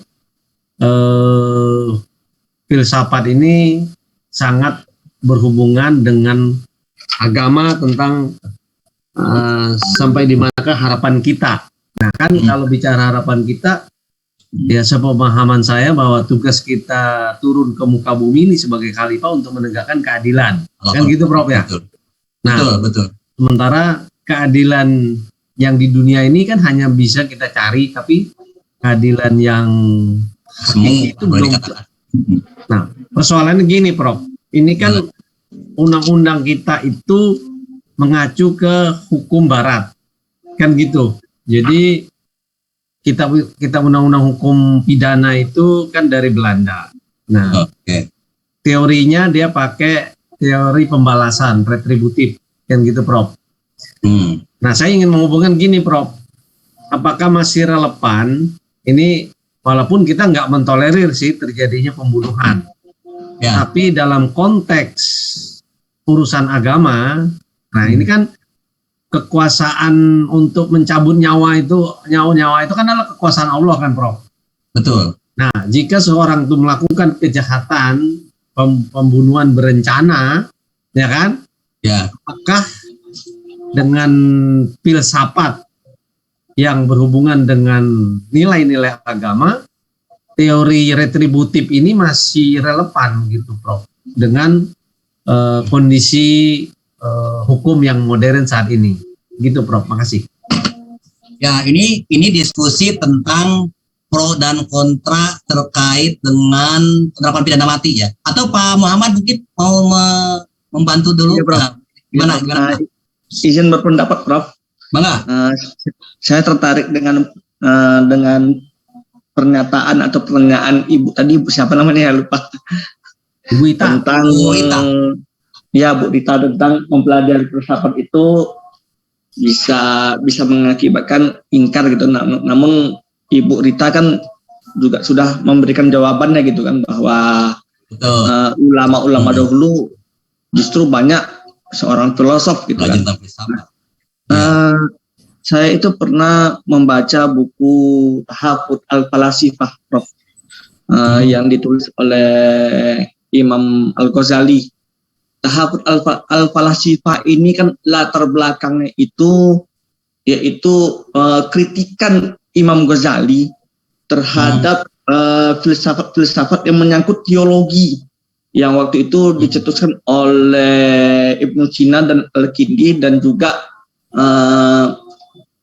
tokoh-tokoh dinasti Fatimiyah. Kebetulan kan Imam Al-Ghazali ini kan guru besarnya Universitas Nizamiyah di Baghdad. Nah, menurut Imam Ghazali ini kan bahwa setelah dia pelajari bahwa filsafat-filsafat itu dari sisi positif dan negatifnya, maka beliau menulis buku yang berjudul At-Tahafut al-Falasifah, yang berarti kerancuan terhadap filsafat. Yang dimaksud dengan Imam Ghazali ini itu hanya berkutik dalam bidang teologi.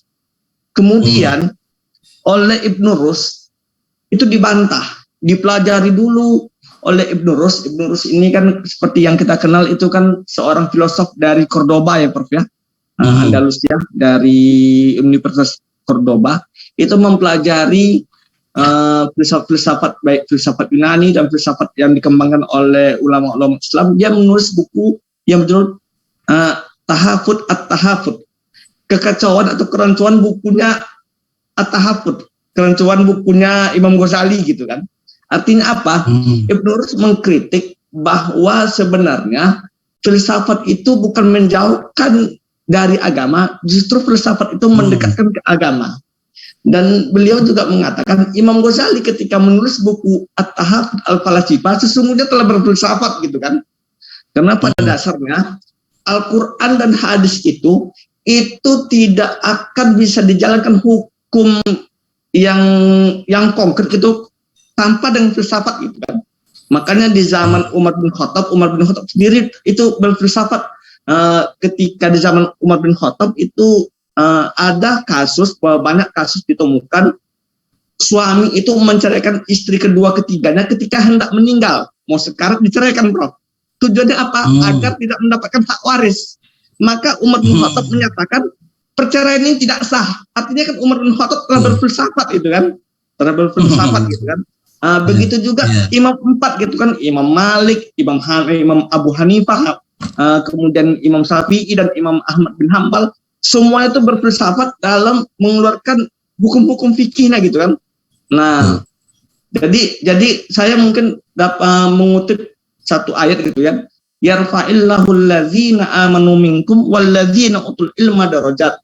Allah akan mengangkat derajat orang-orang yang beriman dan orang-orang yang berilmu. Nah, di ayat ini itu selalu diikuti atau dikorelasikan antara iman dan ilmu. Artinya iman dan ilmu itu tidak boleh terpisah gitu kan. Makanya kata Albert Einstein itu kan ilmu tanpa agama buta. Betul. Sedangkan agama tanpa ilmu adalah lumpuh. Artinya dua hal ini itu tidak bisa dipisahkan gitu kan. Karena hukum-hukum fikih pun itu juga harus menggunakan filsafat. Apalagi kalau sekarang hakim gitu kan. Hakim itu kan tidak boleh menjadi corongnya undang-undang gitu kan. Hakim sendiri kan berasal dari kata hakama yahkumu hakiman, yaitu bijaksana gitu kan. Sama dengan dengan arti filsafat tadi. Nah begitu mungkin Prof, hanya sekedar menambahkan Prof. Terima kasih Prof. Baik, sedikit lagi, makasih sebelum Pak Hafid mau tambahkan sedikit, menambahkan yang ini waktunya ya. Sebelum nanti sampai bisa memberikan juga elaborasi, gimana Pak Hafid? Ya, terima kasih Prof. Nandang. Ya, saya Hafiz Kusno dari Riau. Ini ingin menambahkan juga pendapat dari Ibu Ita sama Pak Muhammad Noviandi. Jadi kalau kita lihat dari seorang filsafat itu ada sebagian yang hampir lupa atau meninggalkan agama gitu. Tapi sebagian juga ada yang tetap berjalan dengan agama dan juga filsafat secara dengan pada dasarnya itu adalah mengikuti Prof. Siapa guru yang mengajarkan seseorang tersebut. Gurunya itu berpendapat berpendapat bahwasannya memisahkan agama dengan filsafat, jadi muridnya pasti akan mengikuti hal yang seperti itu. Begitu juga dengan yang sebaliknya. Jadi di sini intinya gurulah yang berperan penting terhadap pemikiran murid terhadap filsafat ini. Dan juga sebenarnya ada juga di sini orang profesor yang filsafat juga. Jadi di sini beliau mengenai agama itu memang agama dan filsafat ini tidak dibarengi ya Prof. Dibedakannya. Dia hanya berpikir filsafatlah yang lebih baik daripada agama gitu Prof. Jadi sebagai murid gitu kan, tentu memang kita pasti akan mengikuti guru kita gitu. Yang namanya guru pasti akan diikuti ya. Ya. Mengenai kebenarannya, tentu murid pasti akan mengikuti guru tadi karena dia menganggap guru maka itu adalah yang benar gitu Prof ya. Itu maksud saya Prof. Jadi sekian, terima kasih Prof. Assalamualaikum. Mungkin saya takut lupa nih Pak Sembiring dan Pak Sabar, mohon maaf ya. Sebentar saya ini ingin komentar dulu. Pertama saya terima kasih Pak Muhammad tadi sudah memperkaya jawaban yang saya sampaikan. Untuk Ibu Ita, termasuk juga saya akan kaitkan dengan tadi bahwa memang betul, kalau saya masih yakin bahwa mempelajari agama itu kaitannya belajar filsafat masuk juga agama tidak akan mengaburkan tentang agama, justru akan mengukuhkan kalau menurut pandangan saya. Dikaitkan dengan pertanyaan Ibu dari Batam ya, yang kaitannya dengan itu bagaimana hubungan antara hukum dengan kekuasaan. Kalau tidak belajar filsafat, maka itulah Pak Bu, hukum bukan bahkan dijadikan sebagai alat untuk mempertahankan kekuasaannya. Bahkan hukum dijadikan instrumen untuk tadi menyalahgunakan itu. Tapi kalau belajar filsafat, saya yakin tidak akan terjadi itu yang penggunaan-penggunaan seperti itu. Karena sebetulnya ada tujuan dan manfaat hukum yang seharusnya dia emban, yang dia lakukan. Jadi belajar agama justru akan membawa tambah ke dalam keyakinannya tentang apa fungsi mereka ketika dia sebagai penegak hukum misalkan. Ya, itu akan lebih ini. Karena betul, walaupun tadi ada adagium tadi ya Bu ya, bahwa hukum tanpa kekuasaan itu adalah angan-angan, sementara kekuasaan tanpa hukum itu adalah kezaliman kan begitu kan ya. Karena tadi supaya tadi hukum itu dijadikan sebagai instrumen untuk menjadi zalim. Karena apa? Karena mungkin dia hanya menjadikan hukum hanya sebagai kekuatan untuk kebutuhan pribadi. Bahkan mungkin tidak mengkaji lebih jauh tentang fungsi hukum itu untuk apa, bagaimana ketika dia mengemban amanat untuk melaksanakan hukum dan lain-lain. Itu kalau saya terima kasih sekali lagi ke teman-teman. Terkait dengan yang sebelum nanti ke Pak Subianto ya, Pak Hafid betul bahwa saya sepakat bahwa memang itu sesuatu yang memang harus dikaji, didalami, dan memang saya sepakat bahwa istilah-istilah yang klasik, guru kencing berdiri maka murid kencing berlari, itu memang betul. Karena yang juga tadi saya sampaikan bahwa guru itu apalagi untuk kelas-kelas pendidikan-pendidikan tertentu itu dijadikan anutan, omongannya itu dijadikan sebagai sesuatu yang dijadikan rujukan. Makanya saya katakan tadi, saya sering sampaikan juga ke teman-teman, ke rekan-rekan kuliah-kuliah di anak-anak S1, hati-hati karena omongan kita itu dijadikan sebagai rujukan, dianggap benar. Oleh karena itu bidangannya yang namanya ilmiah itu tidak selalu harus bisa menjawab. Kalau memang belum bisa menjawab, sampaikan belum bisa, nanti cari jawabannya yang kira-kira bisa tidak menggaburkan atau tidak membawa tadi, apalagi kalau misalkan sampai mengkufurkan gitu kan ya, sampai membawa yang tidak baik, itu tidak ini. Nah, saya ingin juga sebelum ini karena sudah azan nih, sebelum masuk saya ingin menjawab pertanyaan tadi Pak Subianto yang sebetulnya di Indonesia walaupun sudah ada legislatif, sudah ada program tentang legislasi nasional, memang secara substansinya masih banyak peraturan-peraturan perundang-undangan yang peninggalan zaman Belanda Barat. Yang tadi kalau dikaitkan dengan konteks hukum pidana, esensinya adalah retribusi, pembalasan. Ya, pembalasan. Dikaitkan dengan dalam konteks saat ini tentang pidana mati, ya, tentang pidana mati. Nah, kalau kita lihat dalam perkembangan selanjutnya, betul memang kalau kita lihat dari undang-undang yang lama, dari KUHP, bahwa pembalasan itu konsep retributif itu adalah memang dijadikan sebagai ukuran, sebagai dasar. Karena berpijak pada teori klasik, yaitu teori absolut, gitu kan ya. Teori absolut yang berkembang pada masa aliran klasik sebelum abad ke-13 ya, 8 sampai masuk. Sebelum munculnya ilmu kriminologi, ya, pembalasan. Karena memang dulu prinsipnya adalah bahwa salah satu cara untuk menumpas atau menghilangkan kejahatan itu adalah dengan cara menghilangkan sebab-sebabnya. Mereka berpandangan sebab orang melakukan kejahatan itu menurut pandangan aliran klasik ya, antara lain adalah ingin mencari kesenangan. Di samping free will, kebebasan individu untuk mencari kesenangan. Oleh karena itu, kata aliran pembalasan tadi, agar orang tidak senang ketika melakukan kejahatan, maka balas dengan nestapa, dengan sanksi yang seberat-beratnya. Sehingga justru dengan orang melakukan kejahatan itu bukan kesenangan yang dia peroleh, tapi justru penderitaan. Itu awalnya, Pak. Berkembanglah pada abad ke-19. Iya, makasih Bang. Berkembanglah pada abad